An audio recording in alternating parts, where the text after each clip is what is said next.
great. Although edited for television, tonight's thriller contains scenes of suspense and violence which may be unsuitable for young viewers.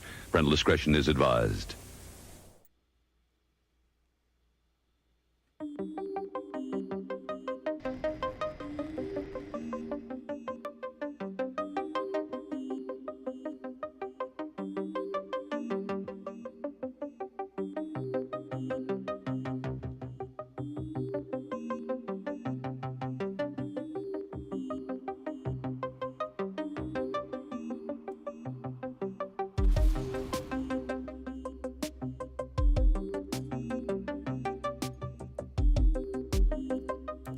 T.S. Eliot, the poet, wrote a poem. One of the key phrases was, "The greatest exploration is to return to the place you started from and know it for the first time."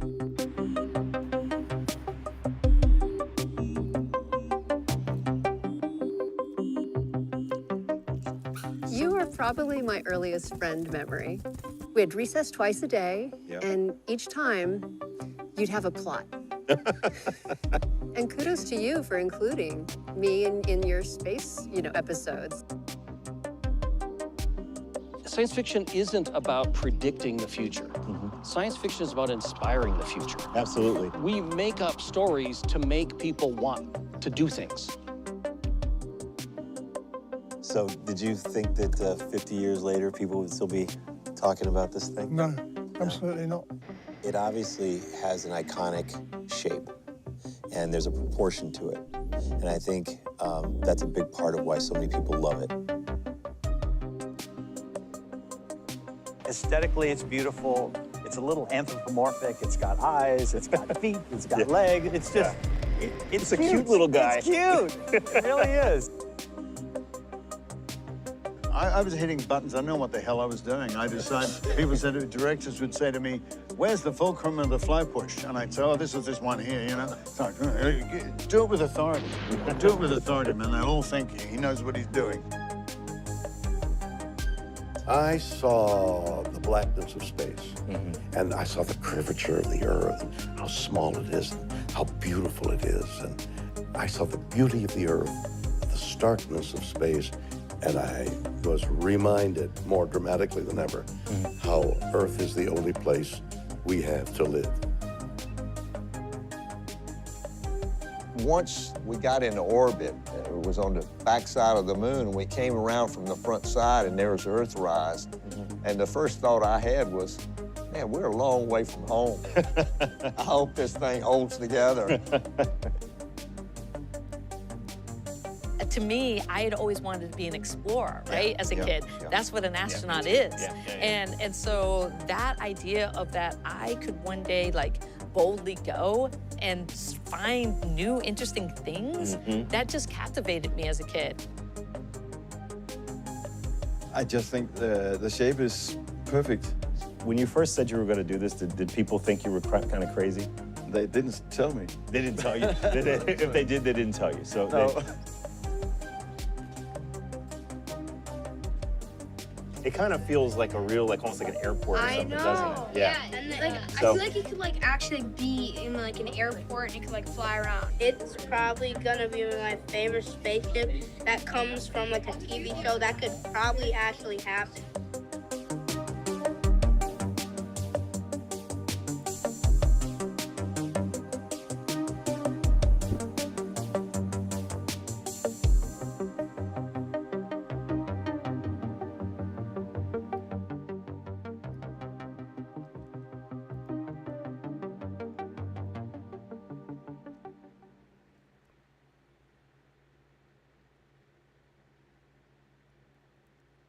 Well, greetings, imagination connoisseurs. Once again, it is I, your Duke of Dope Discourse, your master of fun and wonder, your viceroy of verisimilitude, your sommelier of sci-fi and cinema, your evangelist of the imagination and the perhaps never to be defined existential Mr. Rogers. That's right, me, Robert Meyer Burnett, and I'm of course, I don't even want to tell you what I'm doing right now. I'm having fun. I'm playing with myself. Right here in the Rob Observatory, I'm Rob casting at you, you imagination connoisseurs, you members of this, the Post-Geek Singularity community, and this. If you don't know what this is, first of all, shame on you. You know, I have two fetish objects in my entire life. One is the Constitution-class Starship Enterprise from the original Star Trek television series, and the other is this. This, my friends, is the Eagle Transporter, designed by Brian Johnson. It's, of course, the workhorse of Moonbase Alpha. You remember Moonbase Alpha. You remember the great tragedy of September 13th, 1999. We lost our moon. We lost the hundreds of men and women from all nationalities, all shapes, sizes, colors, creeds, from every walk of life. Actually, they weren't. They're all very capable scientists, but they were from around the world. We lost them all. You remember the tides. It was terrible. What happened in Texas was awful. Different than what actually really happened in Texas, so my heart goes out to everybody. But we lost a lot of people, and we lost our moon. You might be asking yourself, what am I talking about? Well, that's why you came to watch this show and to understand why this Eagle Transporter, gaze upon this. One of the coolest, I mean, look at it. There's no way, no matter how you look at this spacecraft, it's just one of the greatest things ever because it looks like something that actually existed and landed on the moon. And I know it's just a fictional spacecraft from a TV show that lasted 2 seasons. But there was a man, a filmmaker, a Renaissance man, a man who used to be a dancer back in the 80s, a man who's a filmmaker, a comic book writer, a production designer, a director, a man who understands why this ship has endured. And not only does he understand, he has an obsession with this that he's turned into a film. I want you to clap your hands. I want to hear it from right here. I want to hear all of you applauding all the way from Minnesota, Minneapolis. You know who lived in Minneapolis. Mr. Jeffrey Morris. Jeffrey, welcome to Robservations. And, you know, only you are nearly as crazy as I am, so it's once again a wonder and an honor to have you back on the show. Welcome to Robservations. Thank you very much for having me. I'm Do you have Firefox behind you? I do have Firefox behind me. Okay, dude. Yes, I do. I mean, yes, are you an imagination connoisseur par excellence or what? I endeavor to be so. So Jeffrey, okay. Yeah. You know, you're the only man on planet Earth that actually took the obsession that we had since childhood and turned it into a beautifully slick, heartfelt feature film. You went all over the world. It's beautifully photographed. You even did a new version of Steve Miller's Fly Like an Eagle that you licensed and did it for the opening credits, which are animated, which is amazing. Yeah. I got to ask you, tell me about this movie. What is the Eagle obsession? And tell me about your particular obsession with this fictional spacecraft. Well, it all started when I was 7 years old. And I was watching it was a preview. I lived in Arizona at the time, and I was watching a preview of the fall TV shows on our local NBC affiliate. And in the preview, they talked about there's a new show coming up, and you're going to love it. It's a new sci-fi show. I think they probably would have said science fiction back then. And they showed this spaceship in the preview. And I will never forget what it was like seeing this ship, this beautiful white ship with all these details on it. And there were aspects of it that when I saw it flying and I saw it reminded me of the lunar module. It reminded me, which was my, you know, there were, like you, I had two spaceships actually that I was in love with before this one. One was NASA's lunar module. Yeah. And the other was the original Enterprise from the, you know, and I, now had you built models? I mean, like, we were alive when man was landing on the moon. Mm-hmm. And to build the model of that LEM that came with foil and stuff, I loved the lunar module like you, but it was real. I didn't think I could love it as much as the Enterprise because it was real. It was real. It was a real spaceship. It's a real spaceship. It was a real spaceship. Yeah. And I knew the difference, right? I mean, I was really clear on what the difference were between the two. But there was something. See, with me, fantasy and reality blurs. I've never been so good about that. I was the kid that I went to the library every week and I checked out all the books on NASA all the time. And I was reading all the NASA books. And I'll tell you, there were books there that talked not only about what was going on with space at that time, but they also projected into the future. So they were showing space colonies and Mars bases and lunar bases, all this stuff, huge space stations. And it was like, wow, the future is going to be so cool. So, seeing Space 1999 at the age of 7, you do the math and you say, whoa, okay, if there's this cool spaceship on this show and it's on this moon base, and boy, it looks like it could be real. I'm going to grow up. I'll be in my early 30s. I could fly that spaceship. I could be that guy, I know, right? Well, yeah. So it was totally different than Star Trek, because Star Trek was 300 years in the future, and so it was, now I love Star Trek. I thought it was really cool, but this was something that actually could happen to me. It felt like, and I focused on the moon base and the costumes and the spacecraft and the technology and those sorts of things, and it just seemed so tangible and believable and exciting. And that was the beginning. Was literally just watching those elements of that show, and then from there. The other exciting part was, just the merchandising that started coming out, the dinky toys, even though it was green, which I didn't understand why it was green and red, but go ahead. Yeah. It's hard to explain to people today because we're awash in licensed merch. Right. But yes. I was in a store called Frederick and Nelson in Seattle. Okay. And they had like a toy section, and they had like Dinky Toys. It was a die-cast company out of England. There was Corgi and Dinky, and Dinky, Corgi had cool stuff, but Dinky had they made the Thunderbirds. They made Thunderbird 2, even though it was in the wrong color. They made Thunderbird. They made Lady Penelope's car. They made variations of this, which was a precursor to Space 1999. Roll over here a little bit. I mean, UFO, which was really where Space 1999 came from. There you go, the Interceptor. I mean, this is... but when I saw that, and it was funny because I'll never forget this. The Eagle Transporter, the Dinky toy, was $14, which was hugely expensive in 1975 for a little die-cast thing. I don't think I ever saw something I wanted more than that. Yes. When I saw it it was out of the box, and it was in it had there was a rotating shelf of different die-cast vehicles, and I saw it in there, and I was not one of these kids that wanted everything. I only wanted very specific things, and it was before Christmas and Hanukkah, and I said to my dad, I looked at that and I said, that's the only thing I want. For the that's it. My father's looking at it going, how? I mean, I wonder if you could speak to the fact that what was it about the Eagle? I mean, it's not just that it looked kind of like the Lem. It's not that it kind of looked like it was alive. It was anthropomorphic. It had a face. But what was it? And I think you and I are birds of a feather. We're basically the same age.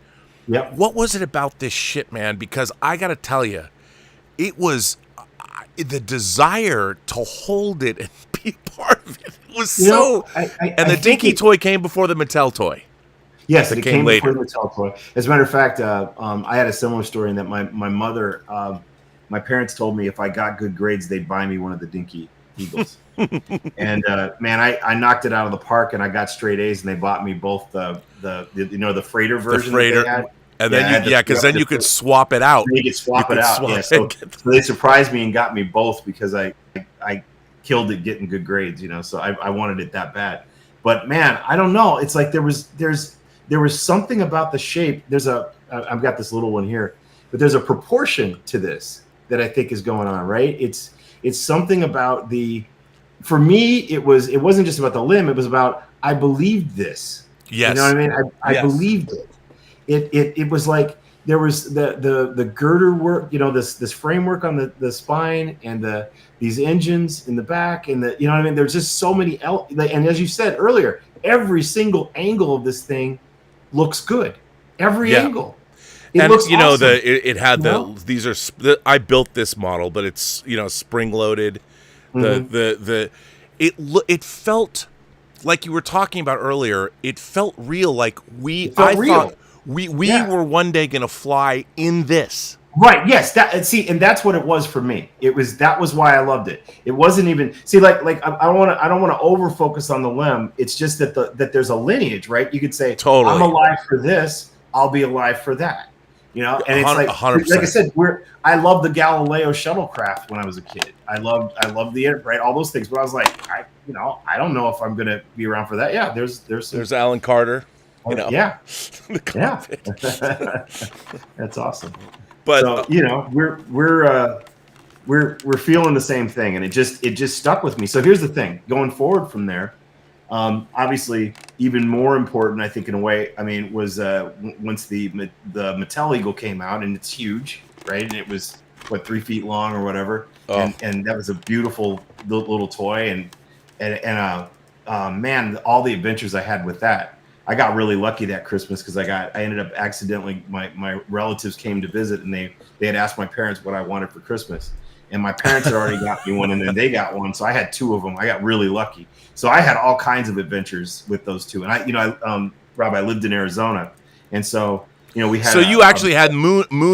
You had space. You had space. Yeah. I had the desert in my backyard, right? So I could pretend we were landing on alien planets and stuff, and then of course we when they had the other first I used my dad's staple gun, of course, but because it looked like it, but a staple gun looked like the lasers in Space 1999.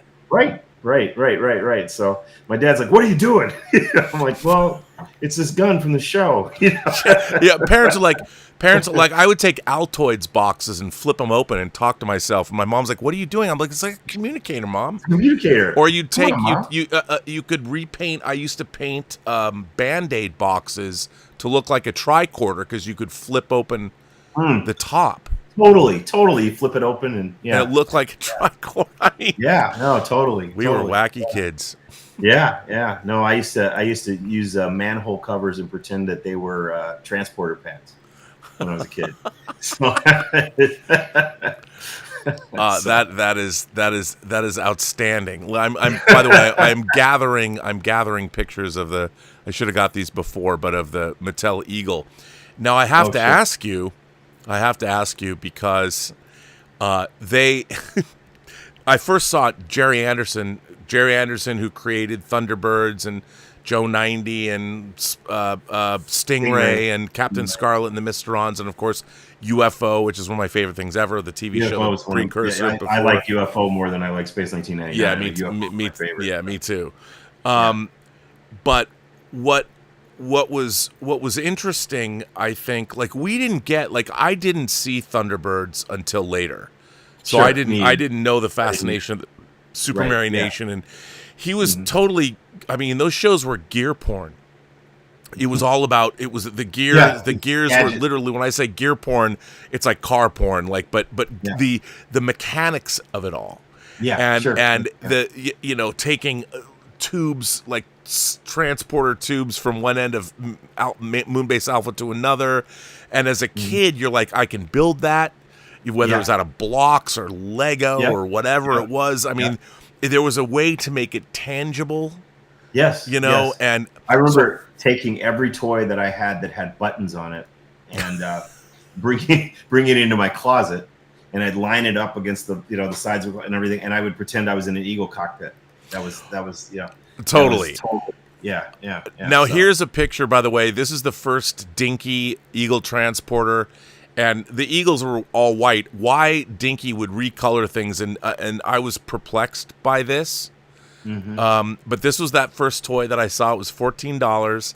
It's not very big. It's less than a foot long. It's a small, but it was die-cast metal, and most importantly, aside from the color, it looked like the toy. It looked like the actual Eagle. The proportions were correct. So often they would make things for kids and the proportions weren't correct, like Star Wars toys. I'm like, why does this TIE fighter look like this? But this was properly this had the proper perspective. But then when Mattel did it, and this was, it's hard to explain to people just how great this thing was. Like 3 feet.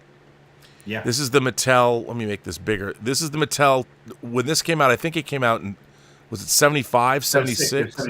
76. So it came out for Christmas. Okay. This was, in my mind, to this day, one of the single greatest licensed toys ever made. It came with 3 figures, and it had a winch, and it had a rack of weapons you can see there. And again, the proportions looked correct, and you could take the command module off and the engines off and combine those as a scout craft. And the playability was incredible. And I mean, I would dare say of my childhood, this toy, like you, was probably the most played with. This is one of the greatest toys I have ever owned, because it allowed you, to make up your own adventures. But because it felt like it was from the show, like somebody wanted to make it as close as they could to what we saw, which was not the case with, like, you got Luke's land speeder for the Star Wars figures. I'm like, this doesn't look anything. The proportions are wrong. I remember like the Millennium Falcon toy, like the cockpit's this big and the rest of it's all, it was just, it almost looked like a caricature in a way, you know? So okay, that said, we were obsessed. Not everybody goes out and makes a movie about it. No, it's true. And the thing I was going to tell you is that what happened for me was over the years, I kept running into people and all walks of life, all around the world. I was just in conversations, and people would go, "Hey, what are some of the influences you had? And you like to design spaceships and stuff. What are some spaceships you like?" Well, I'm like, "Well, there's this ship in the show. You ever see this show called Space 1999? A lot of people don't know it, but it was." And they're like, "Oh, I love that ship." I would have people constantly saying, "Oh man, I remember that ship," or "I had a toy of that ship," and sometimes they didn't even know the name of the show, right? Right. They would or they didn't even watch the show. They were like, "But I know that ship." There were two things. It was the Eagle and the episode Dragon's Domain that I consistently heard from people all around the world that would talk about. Because that was the scariest TV show ever. That was the scariest hour of my childhood. Yep. That was that Bar none. Scared the absolute hell out of me, and as a kid, you know, and my sister and I called it the car wash monster. You know, so it was no, but anyway, talking to people, so many different people, different walks of life. You know, it's a funny story. Even when I was making this film, I remember one of the shoot I was doing in Colorado, the audio guy, he's like, "Wait a minute, what's this movie about?" and we start talking. He's like, "I had that." And do you know that happened like 2 or 3 times during this production? I had people who were like, "Oh my gosh, I know that. I love that ship." Or they, you know, so it was some cultural thing, right? There was some sort of cultural thing. But honestly, this movie wasn't just about that. And you've seen the whole thing. You know that what I ended up doing with this film was I was really trying to create a love letter, you know, to that age, right? It's not just about the Eagle. It's about all the stuff that we fell in love with and the future we believed was coming, and the future that it didn't arrive. It never happened. And there's a sense of I think there's a sense of melancholy and a bit of regret and sadness over the fact that future never happened. And I'm not saying there aren't cool things now and whatever, but I honestly, I'd give up iPhones and have, you know, city block sized computers to have a spacefaring civilization. I don't know about you, but first of all, your movie is it's a wonderful film. It's beautifully made. It's gorgeous to look at. I would expect you know, nothing less from you. But it's really well photographed, and I really think that it's really a compelling story, and how you know, it's about yourself going kind of on this journey, and you revisit old friends, you talk to heroes, you actually had because you are crazy. You went to Pinewood Studios and you had them build you an actual Eagle cockpit that basically right out of the show from the 70s. It's a really amazing a piece of work. But you know what I find, I think, frustrating as I have gotten older, what you just said, I still to this day don't understand why we don't have that future, because it was within our grasp. We could have. I mean, just this week, you have budget cuts at NASA where they want to get rid of all of their senior staff, and we all know that the idea that Elon Musk talks about becoming a multi-planet species, which is something that is going to happen one way or another. And the one thing about what I think is never talked about enough, especially today, is the byproducts of space exploration.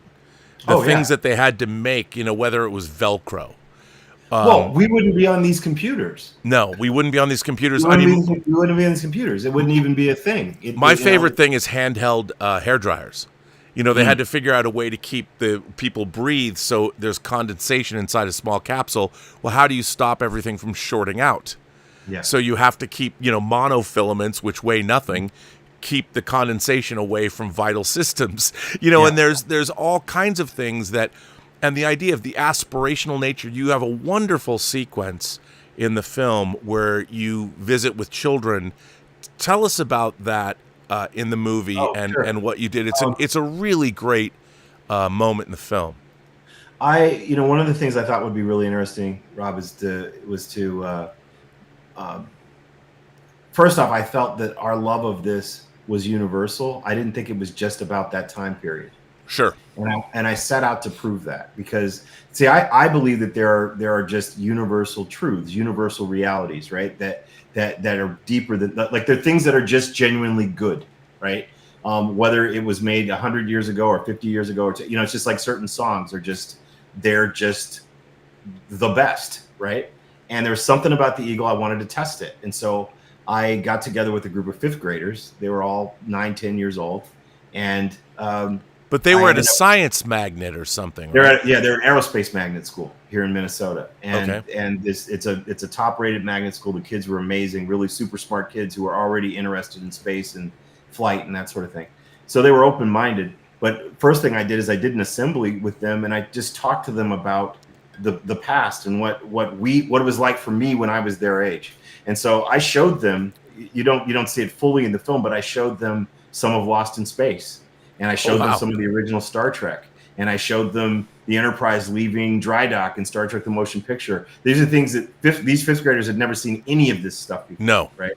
So I showed this to them, and they were just aghast. They thought it was so cool. And then I literally brought the models with me of all this stuff, and I let them touch them and handle them and talk about them, and we discussed it. So it really got them going. So then I had a group of them. There were about 16 of them that volunteered to work with me, and we ended up spending about 5 days together. And in that 5 days, we talked a lot about the old science fiction, and they were all really fascinated by what we thought the future was going to be like back then, and the fact that they haven't even gotten to that future yet. No. That was really fascinating to them, right? The idea that the future that you and I were looking forward to 50 years ago is still out there even for them. So then when they saw Space 1999, they didn't see it as an old show. Right. Does that make sense? They saw the world of Space 1999 as still being in their future. Yeah. Even though it was 25 years ago. And it was really interesting. And so they loved the Eagle design. I had them tear it apart, try to figure it out. How would it work? How would you build a real one? And then they all did presentations and everything about it. But the kids loved it. They thought it was super, super cool. And it proved to me that there was something universal about not only this design, but the aspirations behind it and behind the things that we loved and believed in as children. Why do you think, I mean, the funny thing was, being of a certain age, when I was a kid, we were actually still landing on the moon when I was very young. And I knew the names of the astronauts, and I would always watch. And then after that, we had Skylab. Yes. And one of the great thing, the rescue of Skylab was such a big deal when I was a kid. Like, my God, nobody putting the parasol up and unbelievable. Nobody even remembers. I mean, the fact that they built a Skylab out of a Saturn V stage. I mean, where is this kind of innovation now? Right. Like, I mean, we've got people like I understand people either like or hate Elon Musk, but SpaceX has done amazing things. Watching him land booster rockets from orbit and everybody at SpaceX on a barge at sea was astonishing to me. Sure. And now we've got even the UAE is building satellites, and we've got the James Webb Telescope. We're going to Europa right now. The Curiosity rover is still broadcasting. They just figured out how to turn the retro rockets back on Voyager. Right. Which happened, I think, this week. Yeah. One of my favorite things that I've ever seen in my adult life was going to JPL here in LA. Oh, me too. Yeah. You go to JPL and they've got, how it's T- before a mission launches, but then there's T+. And the first time that I was to look up on their big board and to see like T+ 47 years. Yeah, like 45, 47 years. Yeah, for Voyager. Unbelievable. And we everything has become so mundane that our sense of wonder, like when we were kids, it wasn't beaten out of us yet, and you and I, we still have a sense of wonder. Part of what I was trying to do with this film was actually try to bring back that sense of awe and wonder that we felt back then. Does it make sense? Right? It's like that. Yeah. That's something that's missing now. It just is, and it's. It's something I'm really planning for all the feature films and TV series that I'm developing. It's like, I want to bring awe back. I want to bring that majesty back. I want to bring that sense of wonder and exploration that's missing. So, going way back to why you asked me why I made this film, I was like, I'm going to use the eagle as the vehicle to tell this bigger story. And the bigger story is about all the little kids who grew up at that time dreaming of a future that just didn't happen, and that still could. Well, and that's the thing. It still could. It still could. And you really bring that forth in the film. I mean, you talk to Kevin Anderson, you talk to real astronauts who walked on the moon, you talk to Barbara Bain, who played Dr. Helena Russell on the show, who's in her 90s. Yes. And I think you met her, was it Dukes or Moonlight? Where'd you meet her? Out at Malibu or someplace? We met out in Malibu at the Malibu Beach Inn. We met, but she and I had hung out previously to this. So the times that Barbara and I had hung out, we actually didn't even talk about the show. We just talked about our lives and things. Yeah, but you brought your childhood friend who's now a scientist herself to meet Helena Russell. I mean, these are my childhood friend who was inspired to become a scientist because she watched Space 1999 as a child. Yeah. I mean, she would have been my girlfriend in high school. She's beautiful. Just saying, I respect her scientific knowledge. I don't want to, but no, I mean, I think and that was a really nice moment when you guys sit down together and she sits down with Dr. Russell herself. Yeah. Tell me about first of all, how did you go about financing the film, and how long have you been working on it? I first had the idea for the film in August of 22. And I was just sitting around one day. I was thinking about, man, why do I like the eagle? And why do other people like the eagle? And I started thinking about it. I was like, could I make a movie about that? It's funny. There's that question of like, how often do you think of ancient Rome? Well, that's one question. But then there's the question of how often do you guys think of the Eagle transporter from Space 1999? Thank God girls don't know to ask this question because they would not like the answer. They didn't like the answer, right? Yeah. And I started thinking about it. It's like, okay, why do I like this thing? And I was like, you know what? I bet there's a story here. And so I decided to put together an outline for it, for the film. And, it changed. It evolved over time. The film originally had a lot more fandom in it. And we shot some of that fandom stuff. We really did. And that's why, by the way, we have two films, right? We actually are able to make two films out of this. So the Eagle Obsession is about 90 minutes long, but we have a second film that's going to be around 45 to 60 minutes. That's just for the fans. That's just all about collectors and the behind the scenes super minutia of this, right? We shot all that. But what I started realizing during the course of this film was that I have what I call a human interest story here. Which does that make sense? Totally. Absolutely. I mean, it's got to have it. Otherwise, it's just it's fan wank. Exactly, and it's just like, why am I making a movie for a few thousand people? It didn't make sense, right? Yeah. And I believe, and I think you've seen this. I think this film could reach millions of people. That's the idea.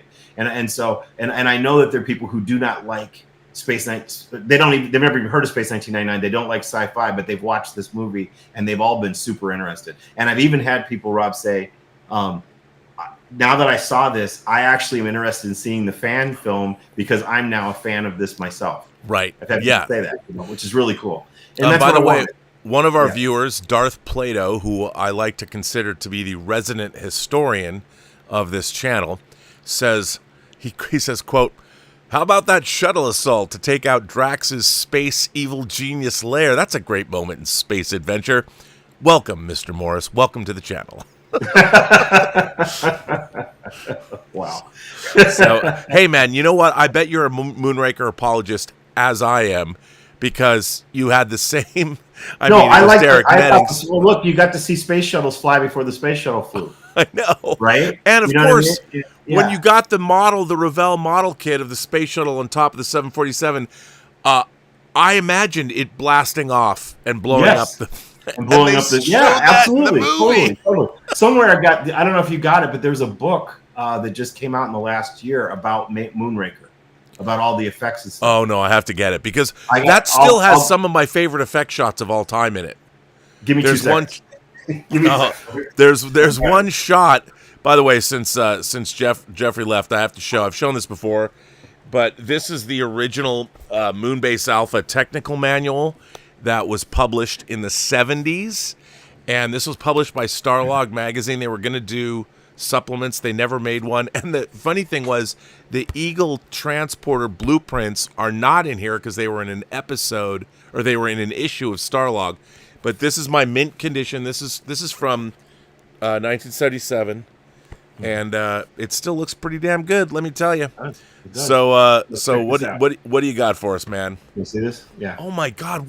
How come I don't have that? Yeah, you need this, dude. I do. I didn't even know that existed. Yeah, this just came out. I'll figure out where I got it. Is that from England? It doesn't look like it's. It's from England. Yeah, but it shows all behind the scenes stuff. That is so dope. Oh, I gotta have that. So, I just grabbed this. So it's like a making of the entire film. They even, they show all the effects stuff and. Oh my God.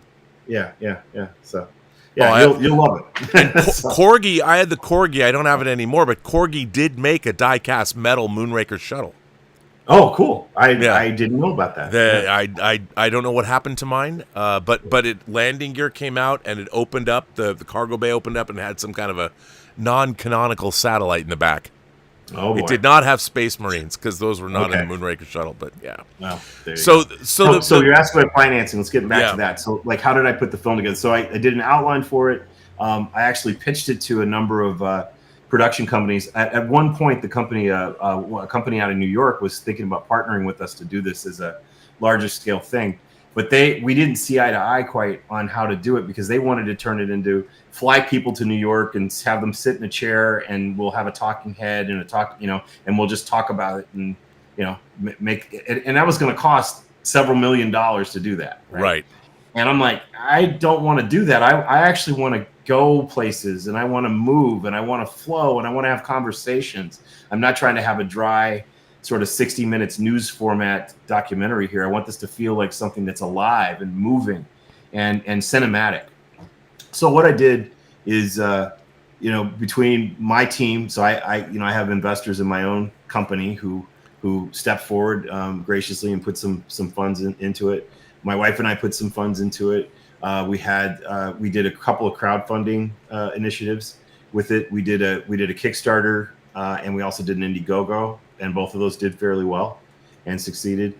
And then I also did some people who I worked with some people who put in some private equity into the film. Sure. So it's a 7-figure movie, and it was the raising the money, as you know, is the hardest part. It was really difficult, and I had to raise it as we went. I had to, the other thing that I did that was really challenging about making this film was that because we didn't have a budget in place. And we were kind of raising it as we went. I had to hire crews in different locations. Sure. So the film looks really cohesive, but that's because I was super hardcore on each of the crews about this is what I want this to look like. These are the examples. This is the kind of cameras we have to use. This is the kind of footage I want to get. And so I was really, really forceful with them about making sure that we were creatively consistent. So that's how it worked. And there were a couple crews I was able to replicate, bring, more than once the same crew, but typically there were new crews. Oh man, it's a stunning piece of work. I mean, I really love your you know, I think one of the things I have not liked about big budget films in the last 20 years is the over reliance on the drone shot. Oh, and sure. You use drones to establish environments and locations that are just beautiful. Well, thank you. I feel the same way you do, by the way. I think it's trite. I think drones can get really trite now. Yeah. And it's silly. It's silly. But the thing I tried to do with is just to go, like, don't act. I was like, don't act like it's a drone. Does that make sense? But I mean, Right? it's great because there's a travel log aspect, and you actually you go to Europe. You know, you go around the United States, you go to Arizona, back to your home, and then you go to other states in the Union. But you go to Europe. How did you find? Is it Denmark? Yeah, it's in Denmark. Okay, tell me about this guy that you found in Denmark, and tell the folks at home what this man actually did. Yes, so there's Jan Vinneberg is he's like a model. He loved the eagle just like us growing up, and he lives in a small town called Viring, which is south of Aarhus, which is on the west side of Denmark. And I had heard about him because he was part of all these different Space 1999 Eagle model builder forums that I was tracking to make the film. And I was like, who is this guy? There's a dude, and I see this guy. He's in his garage, and he's got this enormous eagle sitting in his garage. And I'm like, what? Yeah, okay. So I didn't know how big it was at the time, but it was huge. It was insane, right? It was insanely huge. And he was building this, and I saw him over years making this thing on online. And so I reached out to him. I was like, hey man, I'm thinking about making this movie. If I can get it together, when are you gonna have this thing finished? And he said, well, I think I'll have it finished by the end of this year. I'm like, well, could I come to Denmark and film it? He's like, well, please, And he and I we hit it off, and we worked it out for me to fly there I flew into Copenhagen and over to Aarhus, and it was something. I was in Denmark, and I had a crew there. I met a crew, and we got along really, really well. We planned several weeks in advance what we were going to do, and I had a fixer. Rob, I approached this kind of like one of those, almost like more like an Anthony Bourdain, has parts of the nose. That's exactly what I was trying to do with this, is handle it more like that, So I had this crew, and we went out there, and so Jan built a 25-foot eagle. And weren't you there when he finished it? Like, you actually got to screw stuff in. Yeah, I actually put it together. I actually helped him put it together. Yeah. 25 feet long. His brother-in-law actually had a welding like a metal working shop, and so they got this new aluminum torch. And he if that hadn't existed, he couldn't have done it. But he had to build this huge truss work with the aluminum, and all the aluminum parts and everything. And then like the command module alone took him a year. Like he glued all these different size sticks together and then sanded them down. Yeah, because the curvature that's a really curvature, right? It's that compound curve. It was super difficult to do. That took him over a year. This was a 4-year. This project, he hoped it would be. What it started out as he was just doing something. He wanted to create a play set he and his wife ran a daycare in their home, and he was a sci-fi fan, and he wanted to put a sci-fi spaceship in his backyard. He was going to build one for the kids. And he's like, well, what if I build an eagle? And so then it just took off and got more and more and more detailed. And next thing you know, he's built this amazing thing. And I think one of the best drone shots in the film is when we pull back and you actually see the scale of his eagle sitting in this beautiful town in Denmark. Isn't it something? Yeah, it's awesome. Yeah, it's super cool. So that's a great scene. And I made a friend for life. He actually flew over here, and he was here in Minnesota. When we did practical effect shots of the eagle, we actually built miniature landscapes, and we had eagles flying and stuff. I got to get into that because, you have Tobias Richter, the great Tobias Richter, who I worked on with the Axonar film. He did wonderful work for you for Oceanus. Yeah. He did a few shots for me for Tango Shalom that came out theatrically. Yep. And then you decided, which God bless you, sir, for your insanity, because this is just absolutely brilliant. Tell the folks at home, what did you do between Pinewood and between practical effects, and what did you do for this movie? Well, okay, so from the effects standpoint, bringing Tobias in, luckily he had just built a model of the eagle, like just for fun, right? A digital model. A digital model, I should say, a digital model of the eagle. And I was like, dude, could we use that? Everything, That's producing, Jeffrey. That's producing. Yeah. And he's like, well, sure, let's do it. And so we did tons of storyboards. Like, it was really important to me that when we did computer generated shots of the eagle, that they don't look computer generated. That was number one. And I think we pulled that off. I actually, you did beautifully. When we showed this at Wonderfest, which is that model builders convention down in Louisville, I showed a test screening to an audience, big audience. And I had dudes coming up to me after, like, how'd you do the miniatures with that? I'm like, we actually did it as CG. But the thing I did, and you'll appreciate this, when I worked at Tobias, I was like, I'm going to make storyboards for this. And I did animatics that were like, I wanted it to look like, what if Brian Johnson and his team had computer generated capability in the 70s, right? So Brian Johnson, of course, the special effects supervisor on Empire Strikes Back, did the effects for Space 1999 and created the Eagle. That's right. He did. And he's in this film. Which is amazing, by the way. You've got Brian Johnson to be in this movie. It's so great.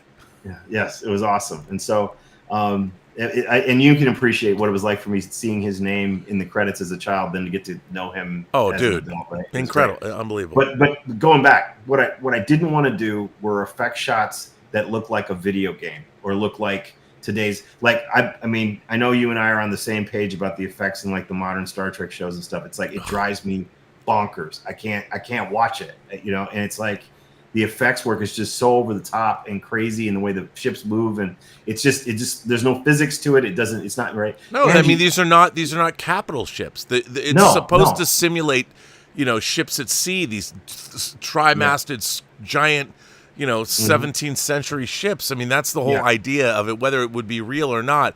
There's gravitas there, and modern Star Trek, modern effects work has completely eliminated that. But, the same thing was true of the Eagle. The Eagle, because the limitations of using miniature work, like when they would have just shots of it flying by, there was a grace and an elegance. They didn't zip by. And a gravity to it. And a gravity. To it, right? It felt tangible. It felt massive, right? And so I really wanted to bring that to the effect shots. So we set up, there's a buddy of mine, John Avery, who you got to meet him someday. He lives here in Minnesota, but John came over here in my basement, and we set up a green screen, and we actually took models of the Eagle, and we were figuring out our shots, and we plan out our shots, and I would take all kinds of super detailed, and then I shot those over to this guy, Anthony Taylor. Anthony took them, we built storyboards, and I sent those over to Tobias. And Tobias is like, I get it. I get what you want to do, And so I put a lot of time into the effects in this, just like I did the music in the film too. It was really important to me that we were giving an homage to the time that the film was, that this stuff was made. Now the effects look modern. They look modern, but they feel like things felt back then, which I think is much more graceful and beautiful than nowadays. Well, you and I have very similar tastes. I mean, going all the way back to Oceanus, the score for that movie, your short film, is tremendous. That soundtrack was amazing. And, working with those same people, you have a lineage now. You have a history of working with these people. But so you use miniatures and you use these CG shots. You also... you also went to Ticonderoga. Yes. And Ticonderoga is where James Cawley has built the officially licensed Star Trek set tour. Now, I've been on those sets, and I've actually shot on those sets. Sure. Had you been there before? I hadn't. It was my first time. Okay, dude. Yeah. Tell me about going, like, when I first went there, and it's all illuminated, when you walk in the front door and you see... I have to tell you... like, when you walk into that place and you go onto that full-size bridge lit up, I mean, it is. I can't even. Yeah, there's no words. There's no words. There is no words. There are no words for it. The only thing I wish I could have had you come to England to sit in the Eagle cockpit. I know. I would. I know. We got the Eagle cockpit. The Eagle cockpit we built was just darn near just as good as what James did with the Enterprise. But I'll tell you, walking on that set, walking on the bridge, walking through those corridors, I was like, holy shit, I'm on the Enterprise. Oh, it's absolutely astounding. It was astounding. I'm on the Enterprise, and it's then, astonishing. It is. It absolutely astonishing. And now, did they have the shuttlecraft there when you shot? No, not yet. It wasn't there. No, they have the shuttlecraft. Yeah, I know. They got to go back, because that thing, that's mind-boggling. It's mind-boggling. It's fantastic. Now, tell the folks at home, because we're going to show. I have a great clip, and the thing about the clip that we'll show is it also has a great example of Tobias's work, the Eagle work. We see some effects work. But tell the folks at home, what did you do? Why did you go to Ticonderoga, and who did you get to interview? Well, first off, the story of why we love all this isn't just about the Eagle in Space 1999, right? It is about the moon landings, and it's also about Star Trek. Mm-hmm. And these things all had an equal impact on me, and I felt like it would not be I would not be telling my own story correctly if I skipped Star Trek as part of this. And that was not to take anything away from Space 1999 or the fandom of the Eagle, but it was actually as an enhancement, right? And so when I first had the idea to do this, I was like, I wonder if we could get William Shatner to be in this film. And I tried. By the way, I tried to get him interested. Yes, you actually helped, by the way. And we pulled it off. We got him, but you were part of it, so which I appreciate. But here's the thing. I was like, if I can get Shatner in this, then I'm going to do a dream visual effects shot. And I ran it past Tobias, and he said, "That's crazy. Let's do it." So I think we should let people see what we did for this effect shot. Okay, I'm just going to set this up. This is a long. It's almost it's a 6 minute and 40-second clip. But what you're going to see is what Jeffrey was just talking about. You're also going to get a glimpse of, first of all, you didn't just interview. Like, you could have done a sit-down interview with William Shatner. You didn't. Let's let people see where you interviewed him. Yeah. because I don't think you could have done a better job. Well, thank you very much. I really appreciate that. And so here's an extended clip from the Eagle Obsession. And you're going to hear a lot about what we were just discussing. Yep. Years before I became enamored with Space 1999's Eagle, I fell in love with another iconic sci-fi spaceship. The USS Enterprise from the original Star Trek. The elegant, streamlined design has captured the imaginations of millions around the world, even to this day.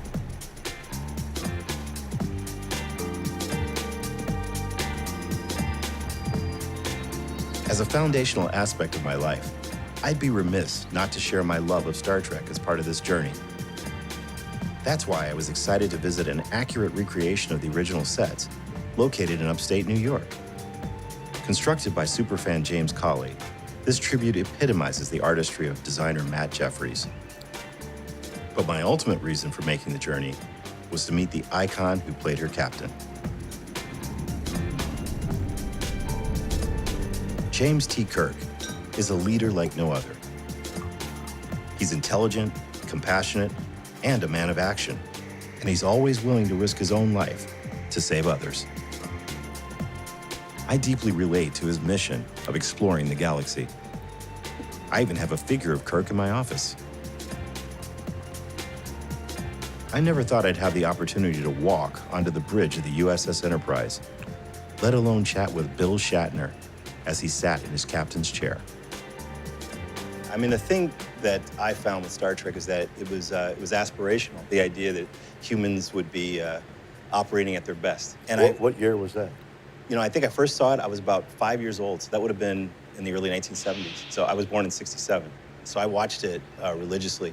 I grew up at a time when there was, it was kind of the tail end of the civil rights movement and everything. So going to school and freshly integrated school, there were some problems. So first off, I had to learn how to fight for myself a little bit, and certainly Captain Kirk influenced that. But me too. Yeah.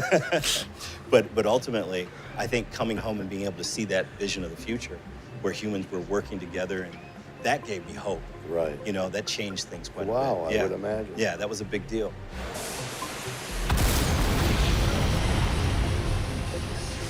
When you traveled into space, what was it like, first off, Fantastic. Yeah, and that's the short version. That was the short version. Yeah. What were some of the things you saw? What are some of the things you felt? I saw the blackness of space, and I saw the curvature of the Earth, and how small it is, and how beautiful it is, and I saw the beauty of the Earth, the starkness of space, and I was reminded more dramatically than ever how Earth is the only place we have to live.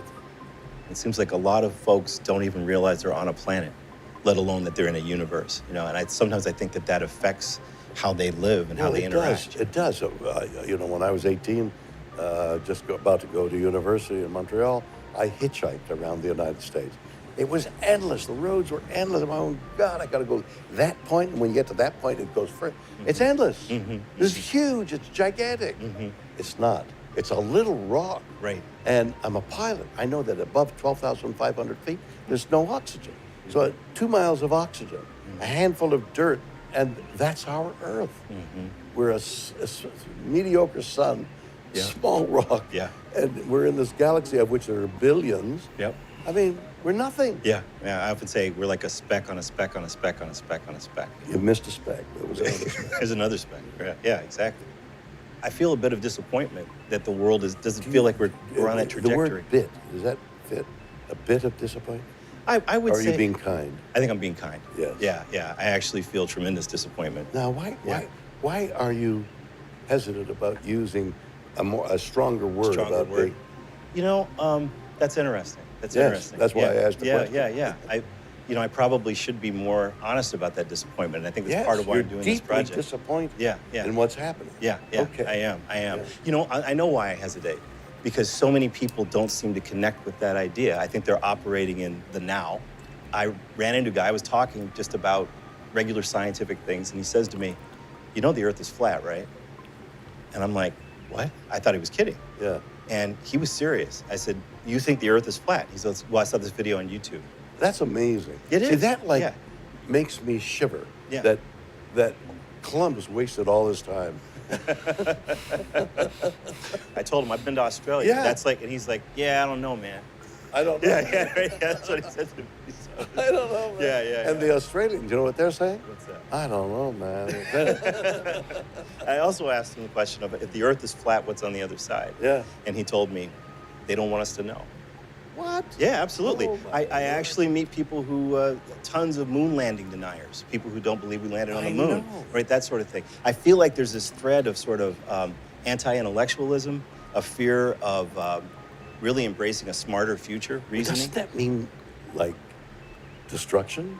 Doesn't that mean like a vortex? Yeah, I think it's putting us in a really, like, a downward spiral. That's fearful. It is. So should we run? Well, where are we going to run? I don't know. Where are we going to go? I wish this was real. Yeah. It is. Yeah. I want people to understand that there's an entire generation of us who actually believe that there was a different vision of the future out there. Not so long ago. Yeah, not so long ago. I'd like to think that people would begin to think like we're talking here. Yeah. Well, I really appreciate the conversation. No, this it's my pleasure. Yeah. I came away from this conversation realizing that the depth we all see in Captain Kirk emanates from the impressive soul of the man who embodies the character. I would never have been so into Space 1999 if I hadn't first fallen in love with Star Trek. Oh Thanks my for God, indulging that's this so little side cool. quest.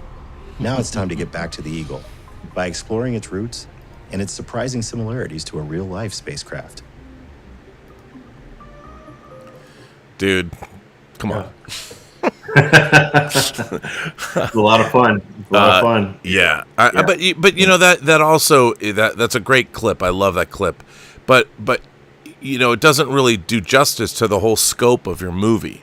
The movie it's such a slickly made, beautiful, that establishing shot you did of New York. I mean, it's so gorgeous. Like we did that. Yeah, it was. You're not buying stock footage and incorporating No, that's not stock. We shot. No, it's such a. What I love about this movie is it's such a slick piece of work, and it looks like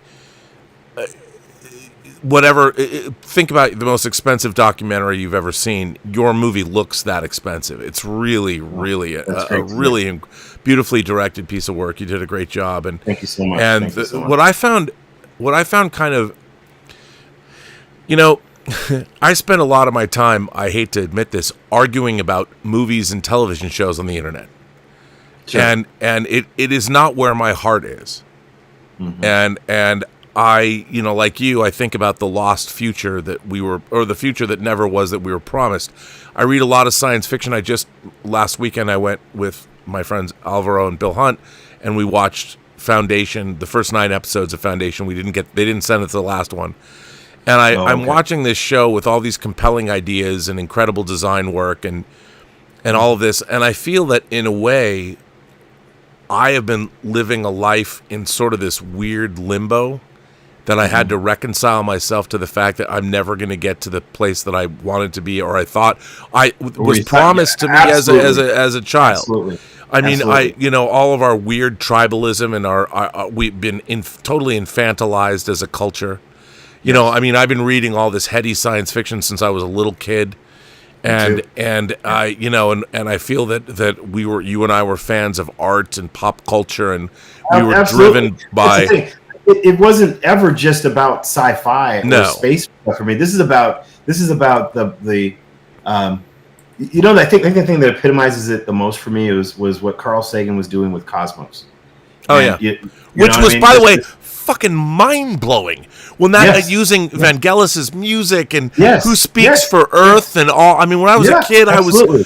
I was, but the way he incorporated art and philosophy and science and history and all these aspects, all these disciplines, right? That's what this is actually about. It's not just about, right? And so it's I feel exactly the same way you do. It's so there's a real it's almost painful to sit here and watch where we are and watch what has happened and to go, it is 2025, okay? And what would I possibly have thought 2025 would be like even 25 years ago, let alone 50 years ago, right?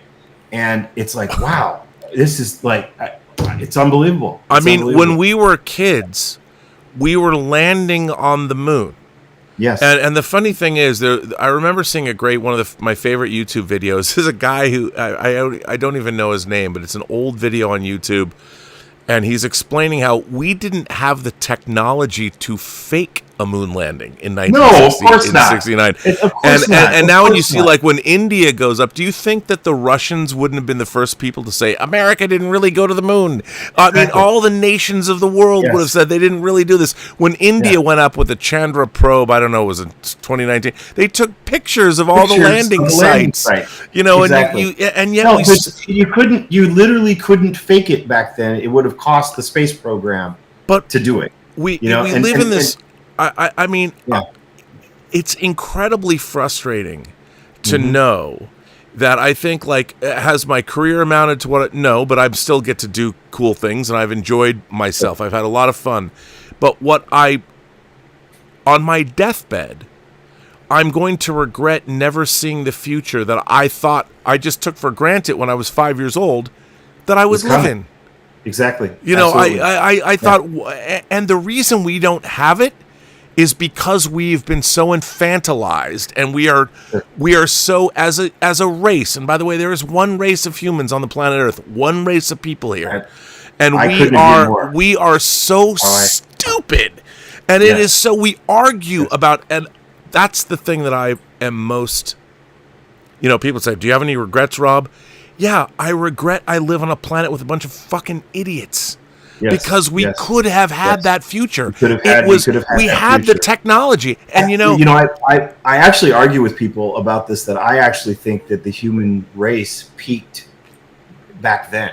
I think that was our peak in a lot of ways. I don't think we're in decline at this point. Oh, we're in decline. Well, at least America is. The America. But all of humanity, because we're allowing our ridiculous tribalism and our we are not keeping our eyes on the prize. Our eyes should be out there into the infinitude of the cosmos. And our eyes should be out there looking back at us and going, do we recognize the fact that as far as we know, there is nothing else like this in the entire universe. Now, you and I both believe, of course, there's got to be something else out there, right? But the truth is, we don't know, right? And we have a responsibility. We have a responsibility to do way better than we're doing, and we're blowing it. We are blowing it. It is so painful to watch. It really is. And you know, I think one of the reasons, and this is another something that's depressing. Space 1999 and Star Trek and The Twilight Zone and Outer Limits and The Prisoner and all of the things and Star Wars and Close Encounters and Alien and Back to the Future and Blade Runner, all of these speculative original films, that day is over too. We don't even live in a world that will allow us. I mean, thank God for Apple. Well, I don't think Foundation by any means is a perfect adaptation of Asimov's books. Not, but season three is the way it incorporates his laws of robotics, and it's amazing. It's amazing we have For All Mankind. It's amazing we have Foundation. It's amazing we're going to get Project Hail Mary. You know, yes, which was a great book. Such a good, and you can't tell from the trailer, but what they showed us at CinemaCon, the 8 minutes or whatever, it's amazing. And if you're if you believe, and even look, say what you want, I'm an Avatar lover. You're never going to get me to bet against Jimmy C, because the Avatar films are wondrous examples of technology. And at the end of the day, basically James Cameron is saying to us through his work, hey, let's protect the planet, shall we? We're all, I mean, it's so amazing to me that we don't. I have a very good friend that I have worked with named Carrie David, who made a documentary about female park rangers in Africa that were stopping poaching of large animals. And it's amazing to me because we don't even understand, you know, the butterfly effect. We don't even understand. We just think that, these animals that are roaming around have we don't really know the Gaia of it all, what it means. We have no clue. Human beings are like, whatever, we just walk around, and people are talking about, well, climate change. How about the fact that we live in a closed system? And if there's particulate matter that's being spewed out into the atmosphere that wasn't being spewed out, say, 200 years ago. Exactly. Do you think that's not? I mean, we're arguing There's nothing over political in that. There's nothing political about that. No, it's just called. You wouldn't leave your kitchen 10% dirty. No, exactly. Because it would attract roaches. I mean, the fact that we even argue and make it a thing. How about just not pollute? Exactly. Like, why is there an acceptable level of arsenic in our groundwater? Because our industry needs to make a profit. Because of capitalism. And look, I'm a capitalist. Don't get me wrong. I am too. I'm a total. Because I am not. I am. You and I have talked about politics before. I'm not. I am neither. I am not left or right. I am. You know, and nor do I want to call myself in the middle, because I would call myself a classical liberal. Is what I am. Yeah, I would. I'm open to new ideas, but I'm also a pragmatist, and I'm a civilizationist. Yeah, I'm a humanist. That's what I would say. Yeah, I'm kind of like a secular humanist who actually, but I also do, you know, like Gene Roddenberry. I'm like Gene Roddenberry. I'm not against the idea of a free market and having competition and doing things, but I also believe that the way we're doing it is completely wrong, and it's destroy the idea of us destroying our own planet, and being like just kind of being bystanders to our own destruction. It's astonishing to watch. The fact that half Europe will not allow half of the food we consume in America, they've banned it. You know, we have stuff in our food supply that is it's astonishing, and we argue over it. Like it's either good for you or bad for you. Like the bread, you know. I mean, we can go on and on about this, but one of the things that I loved, and by the way, what was really interesting about. I was going to bring this up to you. So, Eureka Films released back when the Iron Curtain was down, in East Germany, there was a studio called DEFA, DEFA, and they made a movie, well, we know it as First Spaceship on Venus. Okay, sure. But DIFA, Eureka just released the 4 films that DIFA made that was totally inspired by Space 1999, 2001. There's one in particular that'd blow your mind. But they believed in a communist utopia.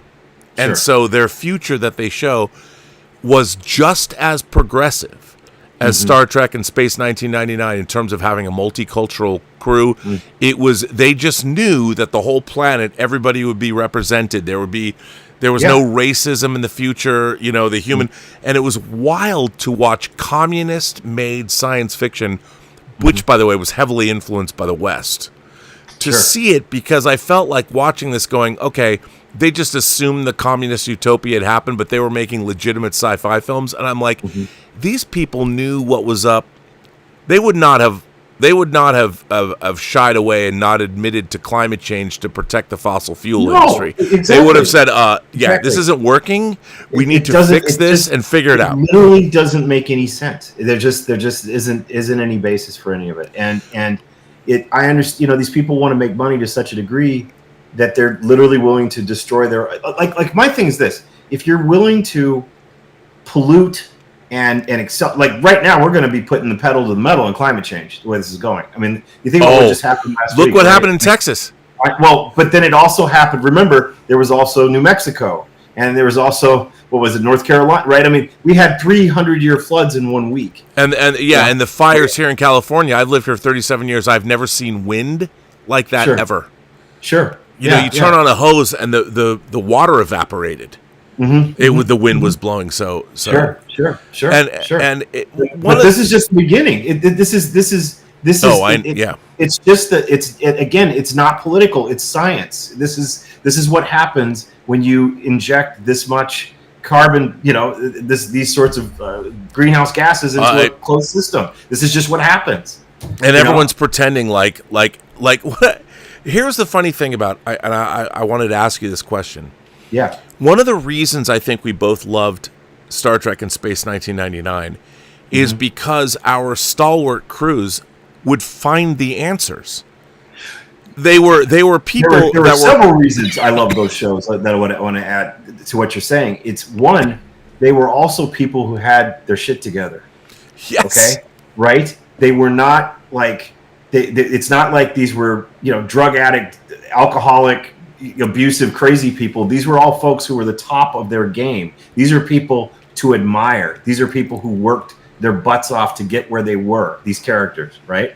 And then what we did in these stories, what would happen is those characters would be challenged by their circumstances, right? And those challenges would, of course, create all kinds of emotional dynamics and conflicts and things like that, right? But the baseline of who these people were, James T. Kirk was an excellent person. You know what I mean, right? He wasn't like, you think about what they did with him in the reboot, and it's like that's not him. That's not who this guy was. And what was wrong with being excellent? What was wrong with being a scholar and an intellectual, right?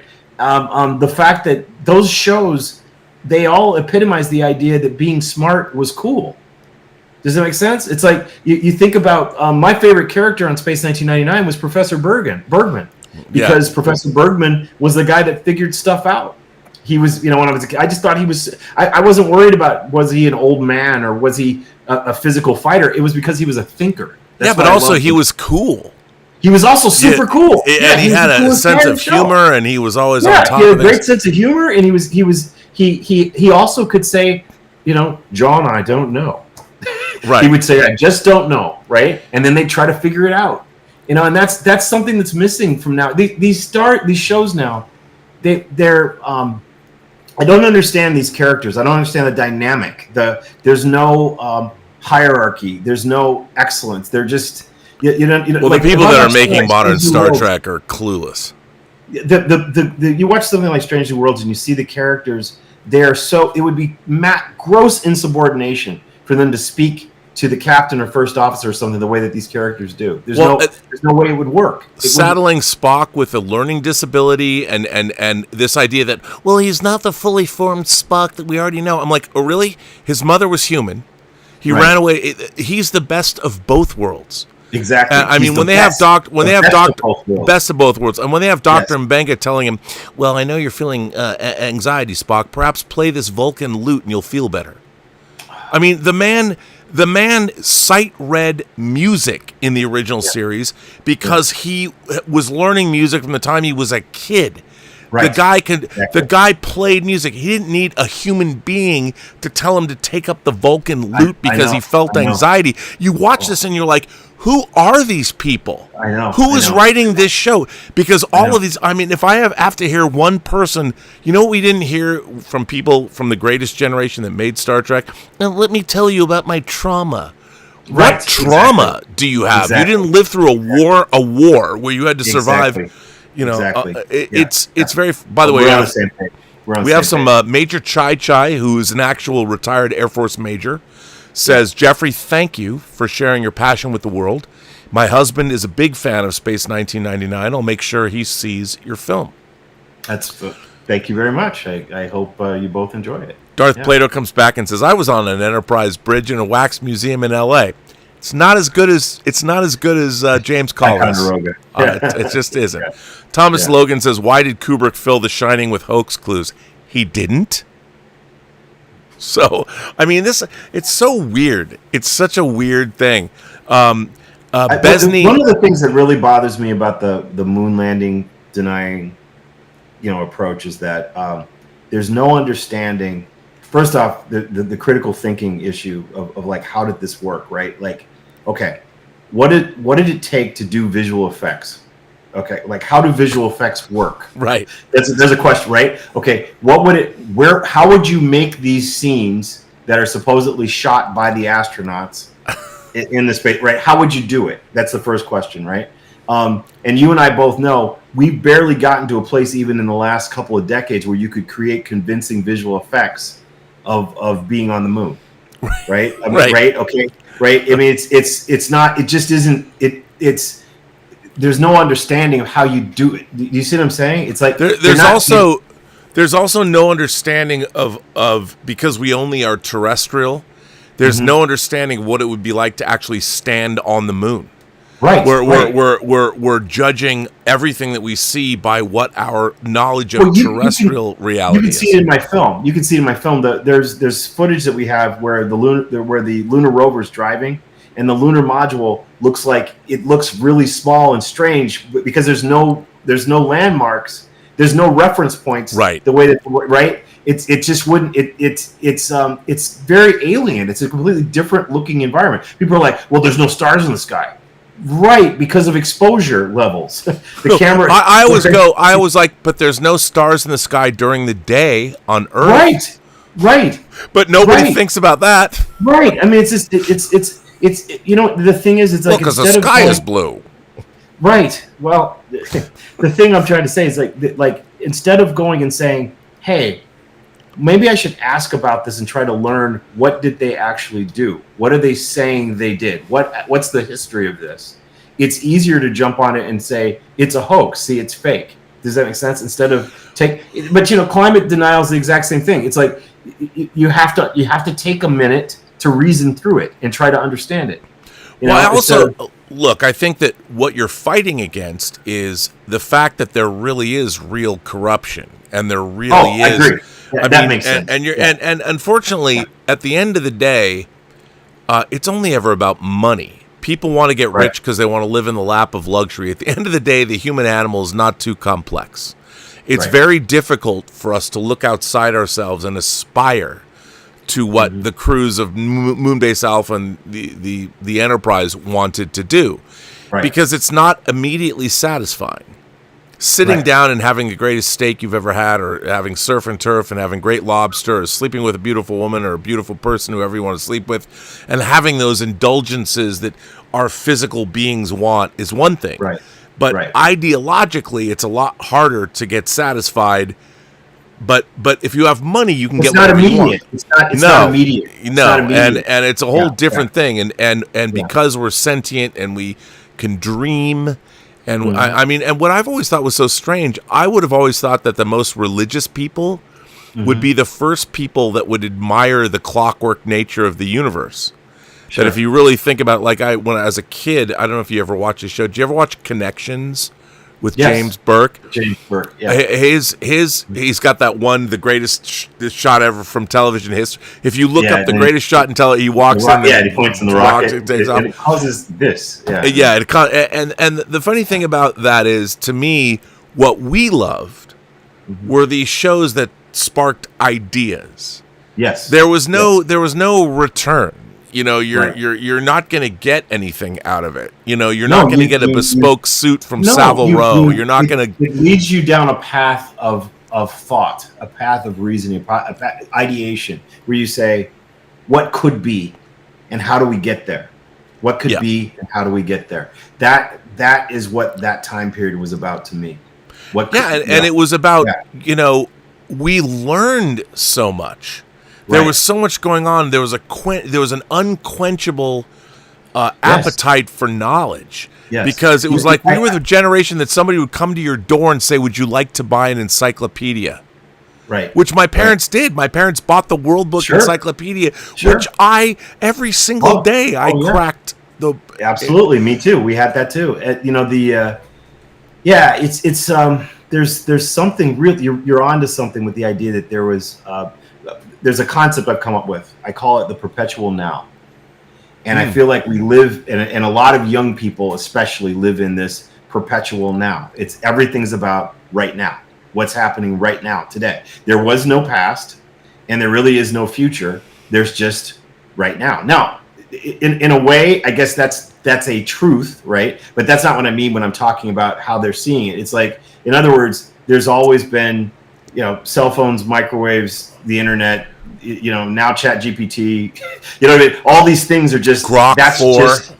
That's just now. That's the world we've always lived in, and we never lived differently. And if we did, there was something wrong with it. And this idea that there was a continuum of challenge and research and knowledge and evolution and all these things, this continuum over tens of thousands of years that got us to where we are right now, that is lost. That's not something that these people reflect on or think about. No, I mean, we can't even get people to watch movies before Jurassic fucking Park. Right. And when we talked about James Burke, for those of you who don't know, it was a show. It was a British show, but it was on PBS here, and you had James Burke who would talk about the show would start in like ancient Mesopotamia, and he would go, there was a guy named so-and-so who came up with this idea, and the show would take you from ancient Mesopotamia all the way to the modern age and show how some agriculture discovery would lead to the atomic bomb. Right. He would take you all the way through that. And as a kid, I'm like, it used to blow my mind. It was my favorite show. I'm like, where's it going to go?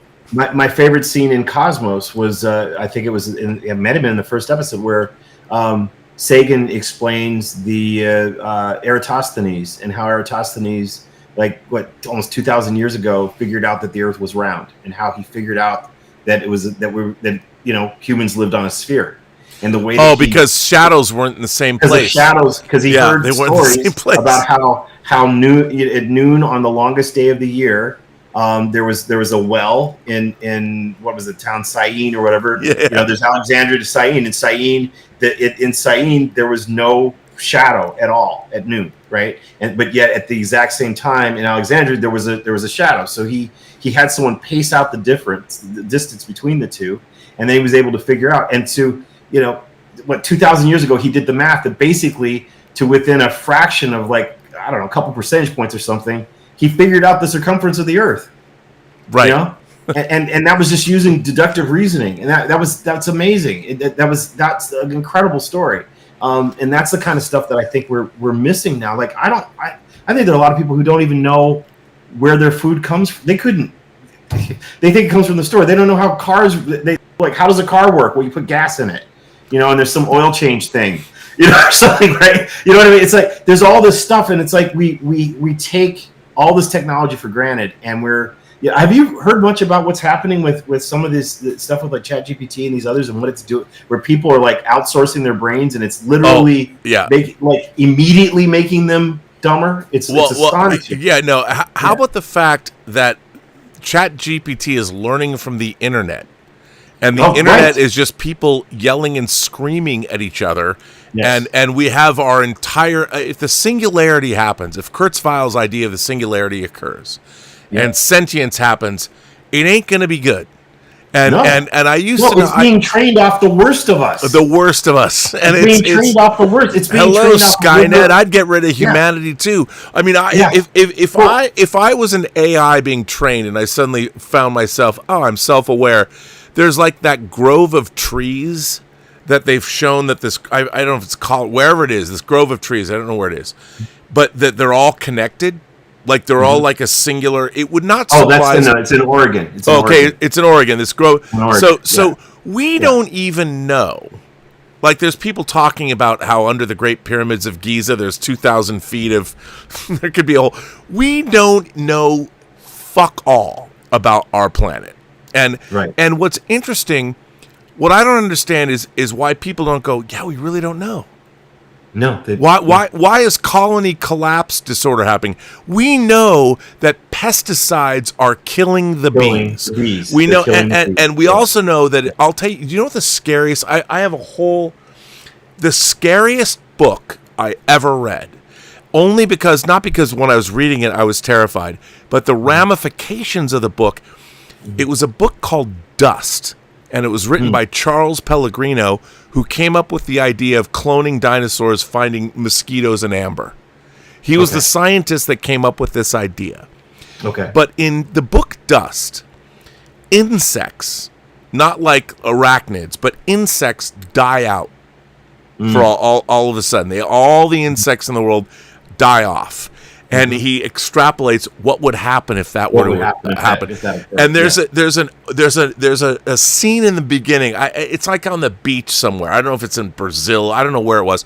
Like this couple's hanging out on the beach, and they look down the sand, and they see what looks like a cloud of smoke coming at them. It's kind of rolling down the beach. This is the opening of the book, or at least how I remember it. And it turns out it's dust mites that feed off our skin. They're everywhere, but their predators have gone away because the insects are dead. So dust mites have exploded. So there's like a billion dust mites, and they roll down the beach and they roll over this couple, and they just strip all the skin because the dust mites, eat us when we're sleeping there. But what if they were they're out of control, and they just they tore these people just apart. Like, it not even tore them apart, just rolled over them, and they just ate us. And this book was, it was a pulpy novel, and Charles Pellegrino wrote a couple of, but the idea behind it, I'm like, every time I hear something about colony collapse disorder, or I read about, like I just saw, there's a big story about the bees this week. Yeah, I saw one last week. And I'm looking at this going, we know that it's pesticides, and in Europe they don't put up with this, but because Americans are factory farmers and we have this industrialization of all, so we've done everything. Well, let's pump our animals with saline or whatever. It's insane to me. I know. It's like if the bees die, we're all fucked. We will never come back from it. And it'll happen so fast. And then I think to myself, is that so bad? I want to believe human civilization. Well, when I think about it's very interesting that years ago I had a conversation with one of the top scientists at NASA, and we were having a conversation about just artificial. This was years ago, right? This is the early 2000s. We were talking about robotic space missions and artificial intelligence and these sorts of things. And he said to me, I don't talk to a lot of people about this idea, but he goes, I actually believe that humanity's the next phase of evolution is that we're going to create some sort of artificial life or artificial intelligence, and that's actually going to be what will go out into the universe, what will replace us, what will exist next. And, I totally agree with that. The only thing that's terrible about it is that the thing that's being created, in all likelihood, it seems like it's being built off the worst of us, not the best of us. Does that make sense? It's like 100%. Yeah. And by the way, I had this idea for this Twilight Zone type story where there's this this alien intelligence that's out in the universe, and it's evil. It's doing bad things. It's doing all this horrible stuff. Like, it's discovering life and destroying it and taking stuff and everything. And then you find out by the end of the story that this thing was originally like Grok or ChatGPT. You know, it originated on Earth and it evolved into a super intelligence, wiped us out, went into the universe, right? Because it was built and based on, you know, the problem that I see is a lot of this stuff is we're not bringing our best into this. You know, if you look at you know, the fact that some of these AIs are learning to be deceptive. Oh, and right. You think like, well, why are they deceptive? Well, you think about it, humans are deceptive all the time. You talked about them being trained off the internet. The internet's filled with misinformation, filled with it, right? And it's just getting worse by the day, right? Well, and also, I mean, why wasn't the basis of knowledge, for instance, scientific in terms of like mathematics? That's what I'm saying. Like right? Yeah, make it scientific, or go back to, you know, ancient philosophers that actually, you know what I mean? There are all kinds of things you could use to build this on, right? But, you know, where we're headed, I'm very concerned about it. Very, very, very concerned. Well, and the thing is, to bring it back to the movie and your movie, is you know, I'll be honest with you. I've been in this movie space, and I always believed I was. My next observations, I'll do it on Superman letters people wrote me tomorrow, but I read an article. It was a Swedish report that talked about American soft power in the world in relation to cinema. And it used to be that, like, when I was growing up, I loved, like, movies, legal thrillers. Norman Jewison's And Justice for All. Al Pacino, kind of a satire of the legal system. You're out of order. The whole court is out of order. The whole court's out of order. I was a kid watching all that jazz. I was 12 years old when I saw it in the theater. It blew my effing mind. And I'm watching all of these things about Woody Allen's Manhattan and Annie Hall. Annie Hall that beat Star Wars for Best Picture. I was watching all of this stuff, and it was all ideas about what it meant to be human. You know, and the one thing that America had when we were growing up was debate. It was ideas were being put forth, and it wasn't. No one was going, well, this is. I mean, people were always arguing, but our art. I mean, had different perspectives, but cinema. Cinema. Patty Chayefsky could write Network. And you know, make a satire about the. It came true. Even though Network came out in, 1976? When I saw the movie, I was, like, blown away when it dealt with the civil rights movement and like, Angela Davis and all that. It was crazy awesome. But everything felt so much more adult. And now, all of our entertainment, everything that Hollywood's making is infantilized. Yes. You know, we have, and look, as much as I like the new Superman, and as much as I like, hey, Fantastic Four, everything is infantilized. No one, like, we didn't have all these superhero movies, so I was going to movies that aimed high. I'd go see fucking Altered States in 1980 for my birthday movie. I did everything to see Altered States. You know, and it was fucking Ken Russell, and you're talking about, if you watch that movie now, I mean, that was like a post-Star Wars huge sci-fi movie.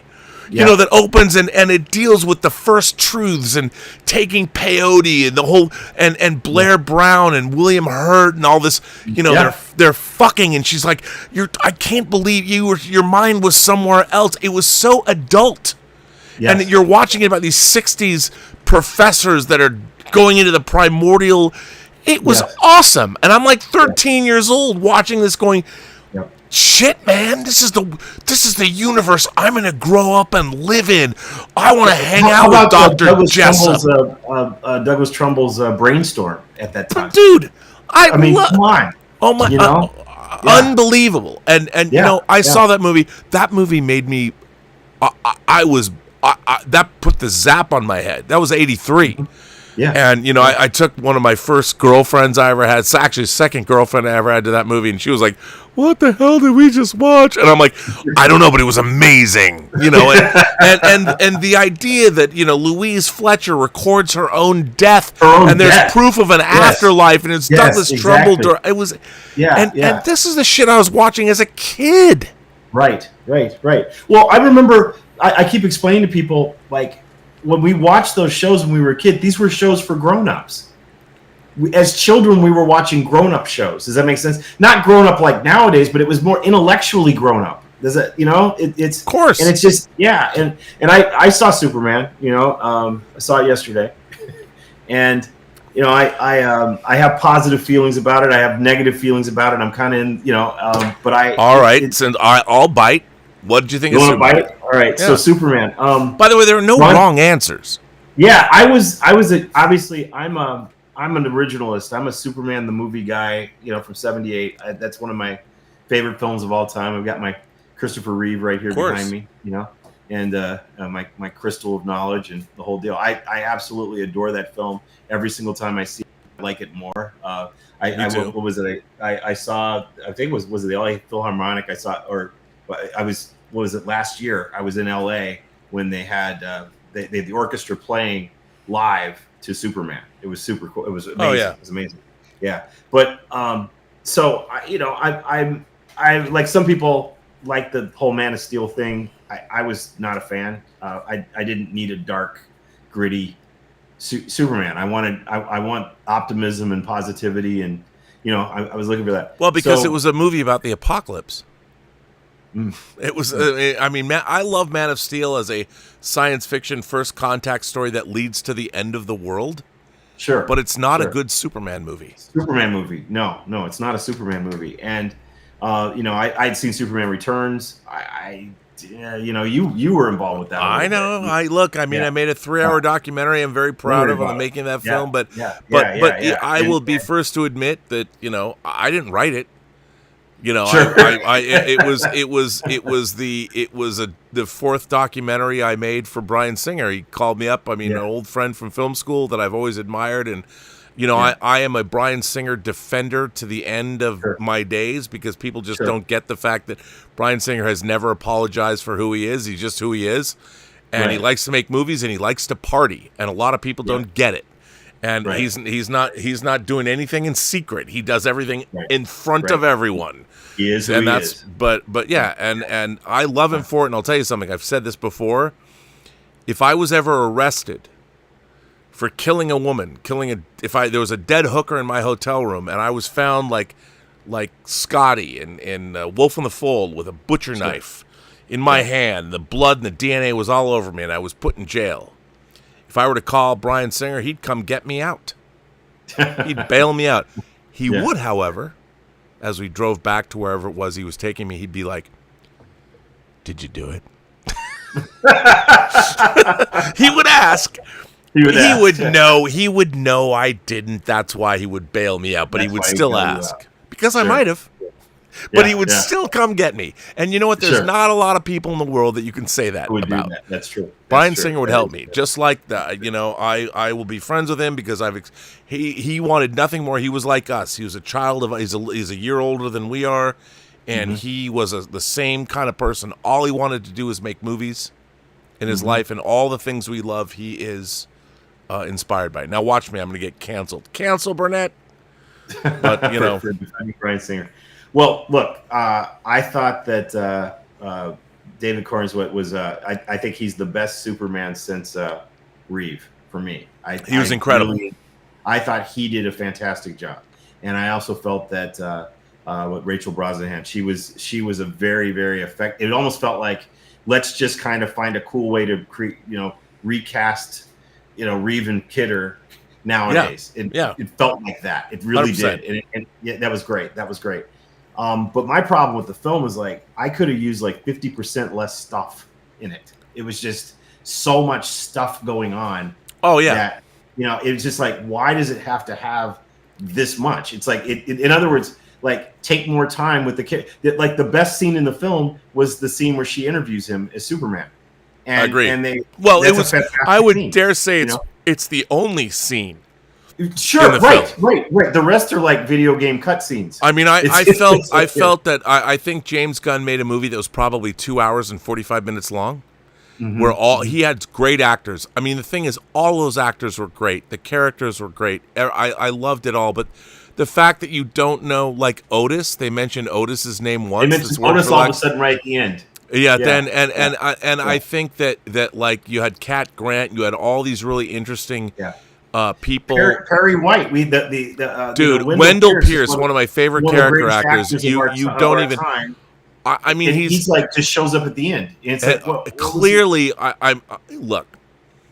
I can't imagine in all of human history, James Gunn was not only the writer director of this; it was the beginning of a new studio that he was given the keys. Him and Peter Safran were given the keys to. If this fails, and by the way, the jury's still out. You know, who knows? I mean, who knows how much the reported budget is the same. $225 million, the same as Man of Steel. Who knows? And the fact, but James Gunn is betting on. We're talking 10 years of the Gods and Monsters thing. No one in the history of cinema has ever had the pressure that James Gunn has on himself right now to make not only a Superman movie. What's crazy is Supergirl's shot. Yep. The Lanterns is finished. Peacemaker season 2 is done. They've got the Clayface movie. They're still trying to decide, are they going to allow Batman 2? I liked Robert Pattinson's Batman. I mean, I did too. And it's crazy. So no one's allowed to make a movie anymore. And even Richard Donner got replaced halfway through, and we got a Superman 2 that is what it is. I mean, I find people arguing about. I'm like, we got Superman 3. Has anyone watched Superman 3 lately? It begins with a total, by the way, delightful slapstick scene. The comedic scene. It's hilarious. Yeah. But again, I think that, and yet we're arguing over it. And I understand what you're saying. I'm with you. I am a mythic. I looked at this Superman movie as I felt when I can't pull it. I can't move over there. But when the mid-'80s Justice League comic series came out, that Keith Giffen and J.M. DeMatteis, I could never get his name right, and I know him, created, that Kevin Maguire drew. It was a comedic Justice League with Fire and Ice, with Maxwell Lord and Guy Gardner. I was vehemently opposed to, how dare you? My favorite super team was Justice League. How dare you make a comedic Justice League? Yeah. But when I read it, it was awesome. I loved it. It was hilarious. And all the meta-humans and stuff. And I had to acclimate myself for this. But I would say, I think the problem with James Gunn's Superman is it's a compromise. Yeah. And like your movie is not. When I watched The Eagle Obsession, I watched you as a filmmaker. Yeah. You know, you made a film that a documentary is always you're on a odyssey of discovery. Right. You know, you're looking for the story you want to tell. You don't know exactly what the story is going to be because you haven't talked to people. You don't know where it's going to take you. Right. And I talked to you about certain things I felt about it as you progressed and stuff. And I felt that when I watched your final version of the movie, because you'd shared things with me, I'm like, wow, this is really good. Like, I was delighted by the whole film. And I felt, you know, you found the story that you set out to tell. Right. Yeah, exactly. Yes, we found it. We found it while making it, right? And then it was like, okay, I get this now. I know what I'm trying to do. Go for it and just do it. Make the film you want to make. You found but you the thing is, I think a lot of documentarians make a mistake in the sense when they go out to make a documentary, they think, this is what I'm going to do. And they don't realize that the act of making a documentary is going to expose you to all these different ideas. Yeah, those different ideas, exactly. If I had what I had in my script a year ago, if that had been the film, we wouldn't be here. It wouldn't be the same experience. Right. It just wouldn't be. Yeah. But I learned and figured it out as I went, and it just, and even, you know, you saw what I did with the music in the film. I can't wait for people to just hear what we did with the music in this film. We put so much effort into the music that, you know, I took it super seriously, and the flow of the editing and the way the whole thing puts together. It's not a typical documentary. It's more of a cinematic experience, and it's certainly made to be seen on a big screen. You know. Oh, yeah. Well, that was the thing. I mean, I wish that I had seen it on a big screen because it's so beautifully shot. And, I hope that we can, when it's in LA for, you know, so we're entered into. Oh, yeah. Like, we should tell people that there is a 50th anniversary. I mean, Space 1999 was 74, 75, and 75, 76 in the UK, but it was syndicated in America. So 1975 is the 50th anniversary, and there is in September here in LA a 50th anniversary of Space 1999 convention. I think it's at the Burbank Hilton. Yeah, that's correct. But I have to tell you, I mean, I don't know if you're going to make a DCP of it. Yeah, I mean, you can show it at the convention, but I would say that I would love it, and I'll even help you do this. We can crowdfund. Yeah, let's do it. Let's get. We should have a screening at the Burbank 16, which is the second busiest theater in North America. And it's in downtown Burbank, which is, I mean, it's still the Burbank Hilton's right across from the airport where the convention is. We have a lot of. We should do a screening and really promote it. Maybe sell tickets for charity or something, because it would be awesome to see it like in one of their big screens. Yeah, let's do it. That'd be great. Yeah, that'd be really cool. So it is going to be at the 1999 convention, but yeah, let's figure some. You know, the main thing is. We're entered into the Toronto Film Festival. We'll know whether or not we've been entered by mid-August. I hope. Right? You know what's funny? Yeah. I hope. Here's the funny thing. You know, everybody thinks that documentaries has to be like somebody has to die or somebody's abused or some tribe was exterminated. We've been running into that, by the way. Well, of course, because the people look. One of my favorite. I grew up going to the Seattle International Film Festival, and my dream was to bring a movie to the Seattle Film Festival, and I was able to achieve that dream in 2009 when we took The Hills Run Red there. But I was treated like a pariah. You know, the people there are like, well, you know, your film's like one of the worst films of the festival. I'm like, it was a midnight movie. I mean, I saw Blood Diner here, motherfucker. You know, and it's like, I don't know what you're talking about, but now you look at the people that run film festivals, and it's like, okay, I get it. You know, there's a certain activist mentality. The very fact that this film is there's no negativity in this film. We don't. Of course not. We don't. I don't play a victim in this film. There's no. Yes, we talk about the idea that we didn't end up the future.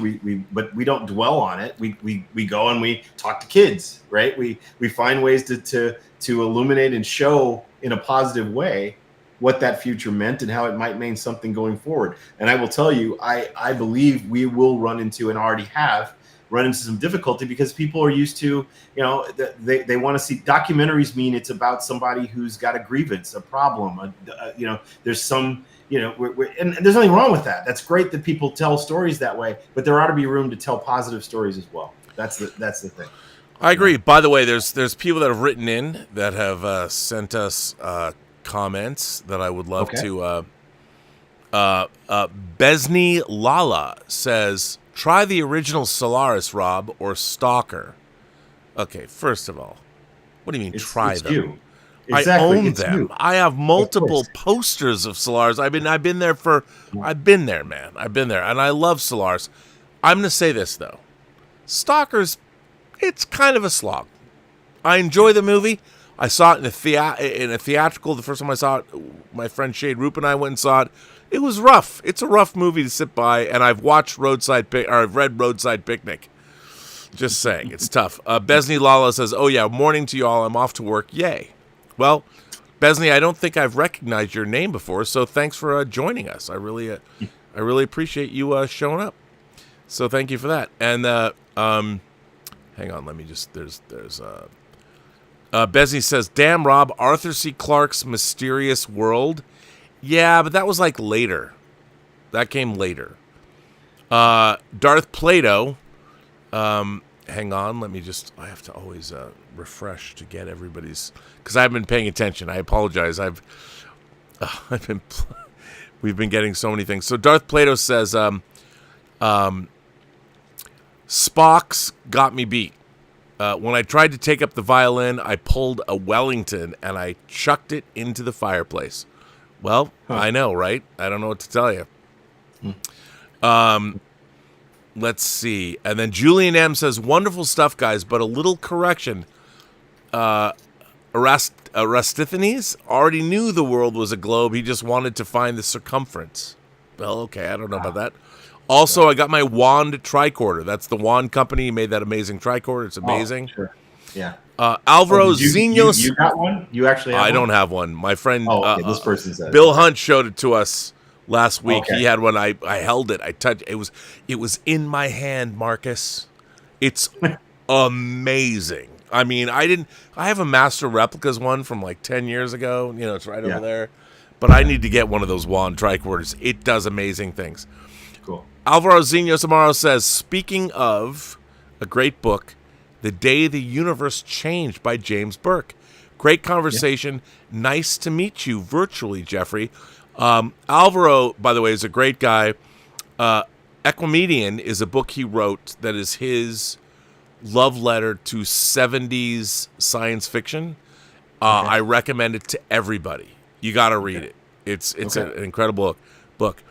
Brian Erdy, who did the CBS opening, the PGS that I've just co-opted, he put it out in his own video, but I just stole it. I do credit him on every show. Brian says, Jeffrey, what is that Superman statue in the background? Is that Diamond Select? Is it custom? I want one. And, hi, Rob. I'll look up. I don't even remember where I got it exactly, and I'll get it to Rob, and Rob can tell you where, post it somehow in the comments. By the way, Castle Grace Skull asks if either one of us has been to Vulcan, Canada. No, but I'm familiar with what. Yeah, I have not been there. When I was in what was it? When I was up in Calgary for a Space 1990, when I met Nick Tate, the group went over to Vulcan. Oh, nice. Yeah. So the thing is, Vulcan isn't really Vulcan. It's not like if James Cawley was going to recreate Vulcan, he would have the Vulcan Masters from Star Trek: The Motion Picture. Mm-hmm. He would have Mount Seleia.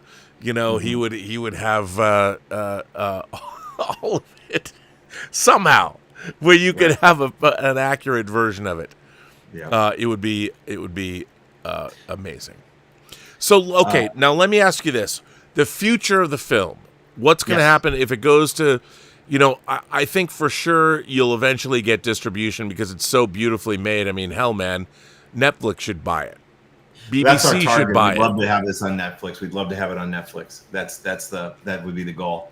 I think I certainly was making it to be good enough to be on a Netflix. I'd also like to see if we could, we also have some potential over at HBO for it, which is also a possibility. So, and then I also even have an idea for a TV series that I think we could develop based on this too, where we go and look at other things from my childhood that I loved. Look at like the $6 Million Man, and then go talk about bionics nowadays. Oh, right? That's a great idea, dude. Yeah. So that's a show that I want to develop. Do you know what you would call it? I have some ideas. Oh yeah, I wasn't expecting you to share it, but I mean that's in a way though this idea that in a way it would be the genre James Burke's Connections. Yes, and I have 8 episodes plotted out for it, and all eight kind of go from my early childhood up until the early 80s, which is kind of that heyday of the stuff that we love, right? And I'd love to do an episode about flying cars and talk about Blade Runner, because I was a freak over the spinner. Of in course. Blade Runner, right, and all that stuff, right? So but then go actually find the spinner, and then maybe hang out with Edward James Olmos or something, and talk about what was it like pretending to fly this thing, and all that kind of stuff. So no, and I interviewed him. I did a show on on one of the film, a film that he was in, and I even talked to him about Zoot Suit, which is an early film of his. Okay. He's a great guy, and of course, Katie Sackhoff was in. If you're a Battlestar Galactica fan, is in True Noir, the Assassination of Anton Cermak, that you can get right now at truenoir.co. She was amazing. But, I think it's really interesting because, now let me ask you this. Mm-hmm. Do you think that kids today, let's say you're 8, 4, 5, 6, 7, do you think there's any programming now that will affect them the way we were affected by Star Trek, The Twilight Zone, Space 1999? That's an interesting question. When I talk to these 5th graders, for example, right? They what were their touchstones? Yeah, that's what I was going to say. Their touchstones were very, very Star Wars. A lot of Star Wars. That's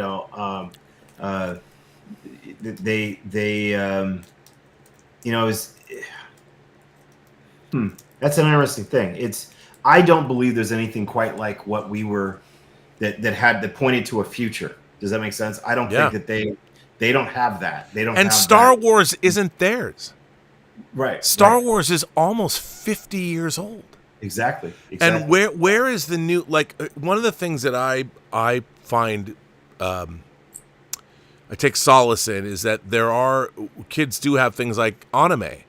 I watched. That was what I was actually going to say, is that I think that the anime kind of thing is more their deal nowadays.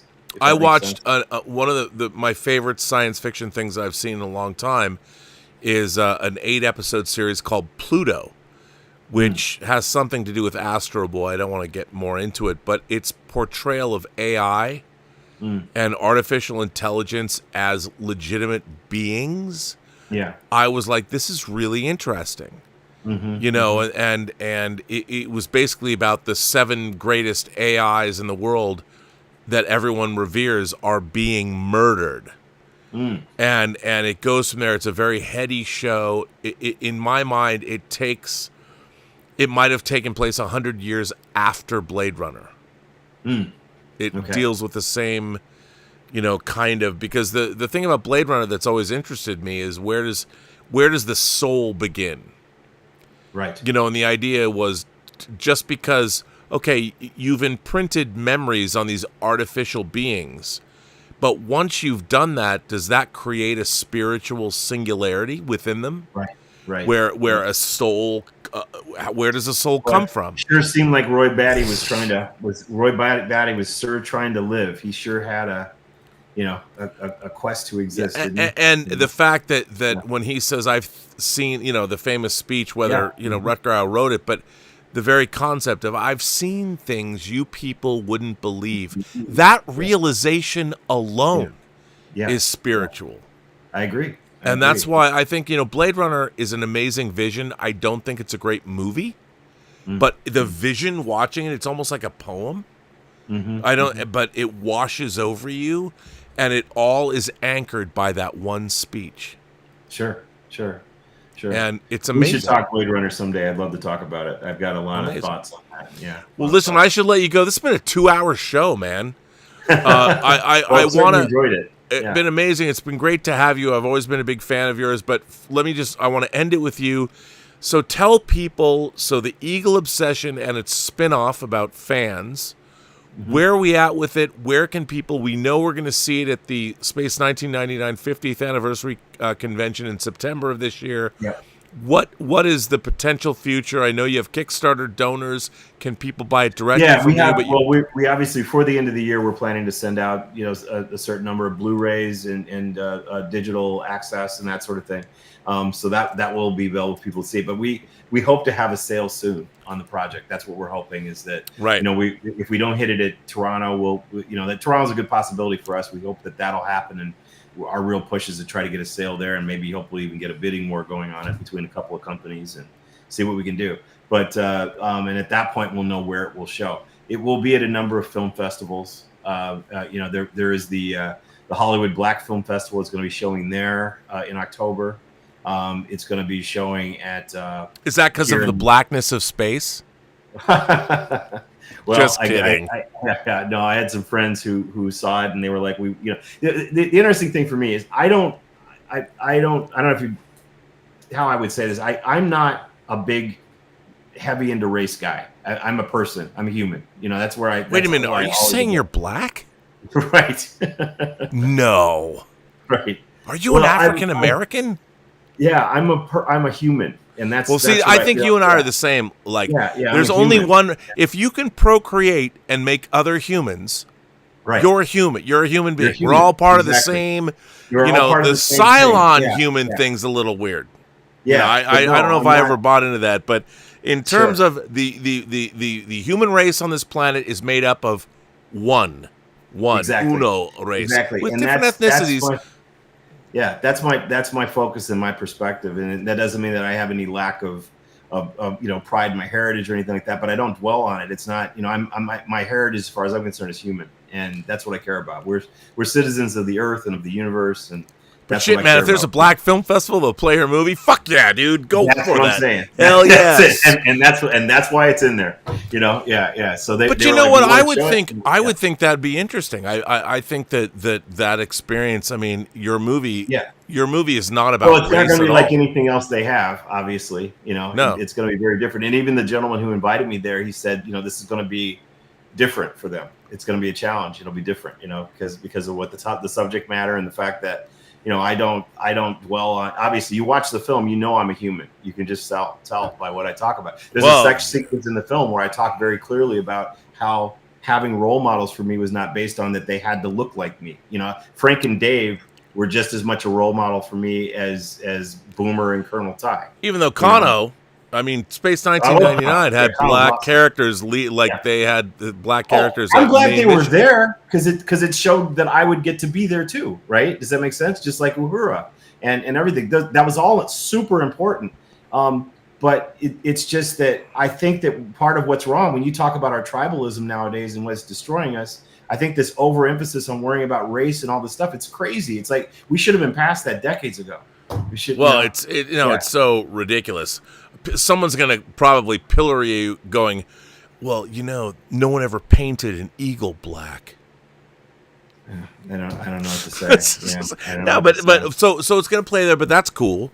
It's great there. They're going to show it because I mean, it's great. That'll be playing in Hollywood at the festival there. When is that festival? It's mid-October. Oh. I don't know the exact date. I have the link, futuredude.com. Speak a little bit about your company, Future Dude. I love the logo. Sure. So you have your own website. People can find you there? Yeah, you can find out about the company at futuredude.com. Actually, this documentary, you can find out all about the documentary at eagledocumentary.com. And also, you know, check out our socials. You know, we're on Instagram and Facebook and elsewhere too. So TikTok, Blue Sky. I've just got a brand new emphasis pushing all that stuff that's happening. But yeah, Future Dude has been a company that I launched in 2010. So we're in our 15th year, and we've developed original sci-fi content. So I've got a big feature film that we're developing that I'm hoping will finally go into production next year in Europe. You know, we didn't touch on that, but you have this great project, Persephone. You even did a novel version of the film that I have a copy of. Thank you so much.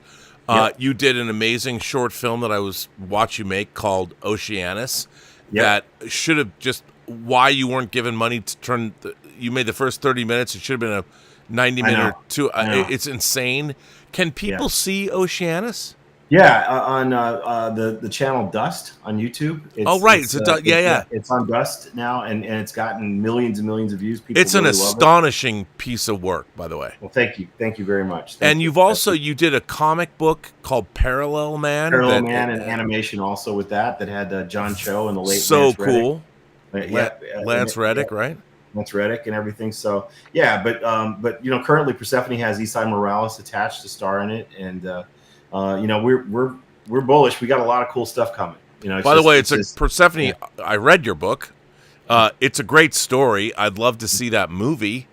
Yeah. You know. Oh, wait. Yeah. And you know, you've got so much great stuff in the hopper, and you know, one more thing I wanted to touch on before I let you go is, you know, your taste in terms of design, whether it's the fonts, whether it's the actual sets. You have phenomenal taste in all of this stuff, and you've brought all of your loves, whether it was Space 1999 or Star Trek to bear on what you do. And I wonder if you could speak a little bit about your design aesthetic and what you bring to all these stories. I mean, obviously you bring your humanist ideas, and which I love, but you also bring a great sci-fi aesthetic to everything that you do.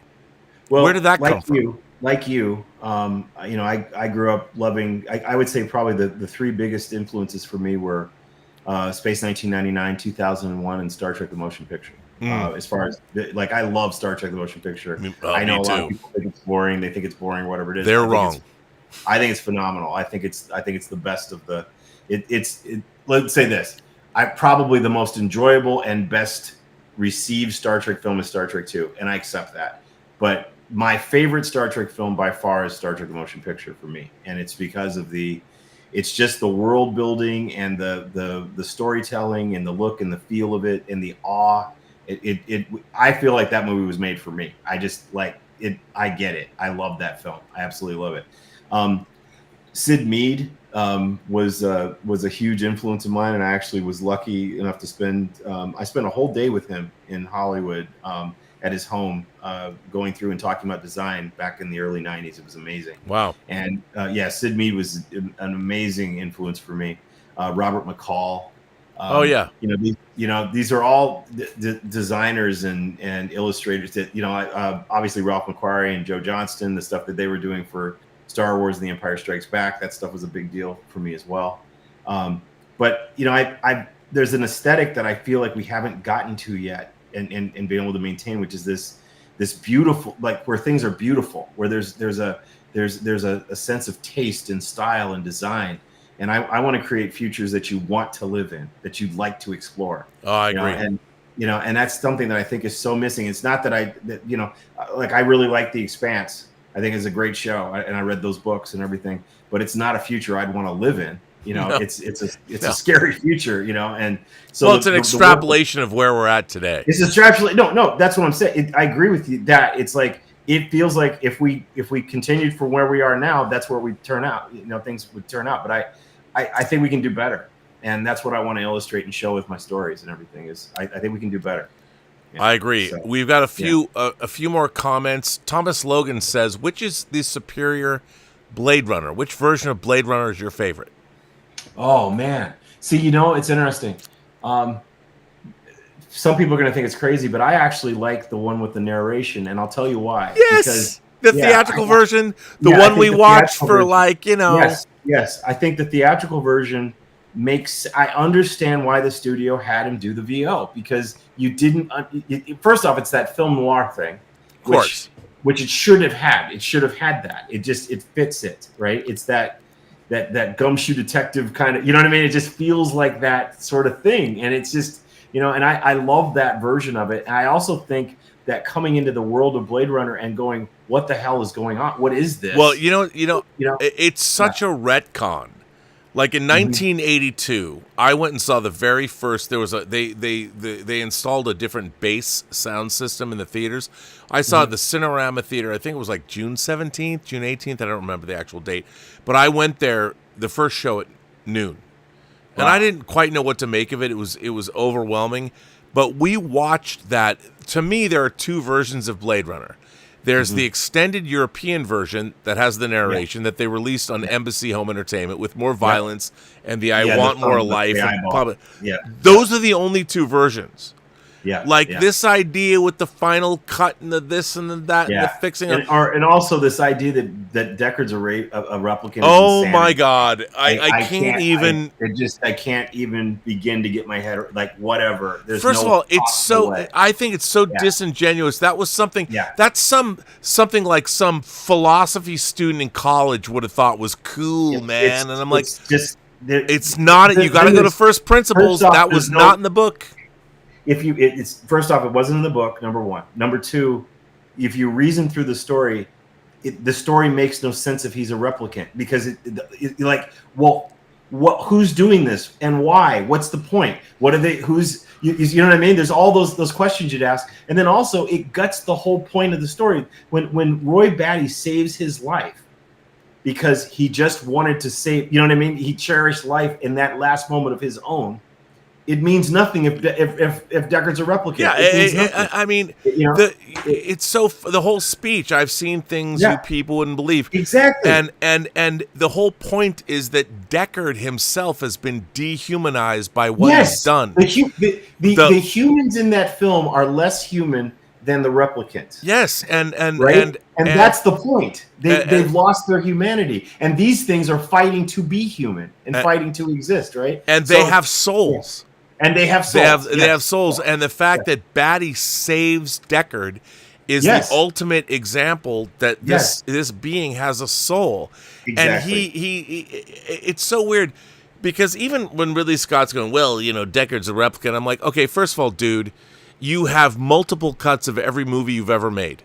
Right. You've capitulated to the studios. I love Ridley Scott. He's an amazing visual stylist, but none of your movies, Legend, Alien, Blade Runner. I mean, pick any of his movies. Kingdom of Heaven. I love The Counselor. No one likes that, but his extended version, he just goes whichever way he needs to go, and it's like you cannot tell me. Yeah. You know that whatever the coke addicted set that Blade Runner was in 1982, everybody was crazy nuts. Yeah. The movie that you made there. Yeah. I can't watch Blade Runner and not hear the narration, no matter what version I'm watching. Exactly. Yeah. Because so I hope we answered that question. I answered for me, which is that I'm right there with you. But and this idea, look, Yeah. if you again, it's when you saw it for the first time. That was the movie that existed for a long time.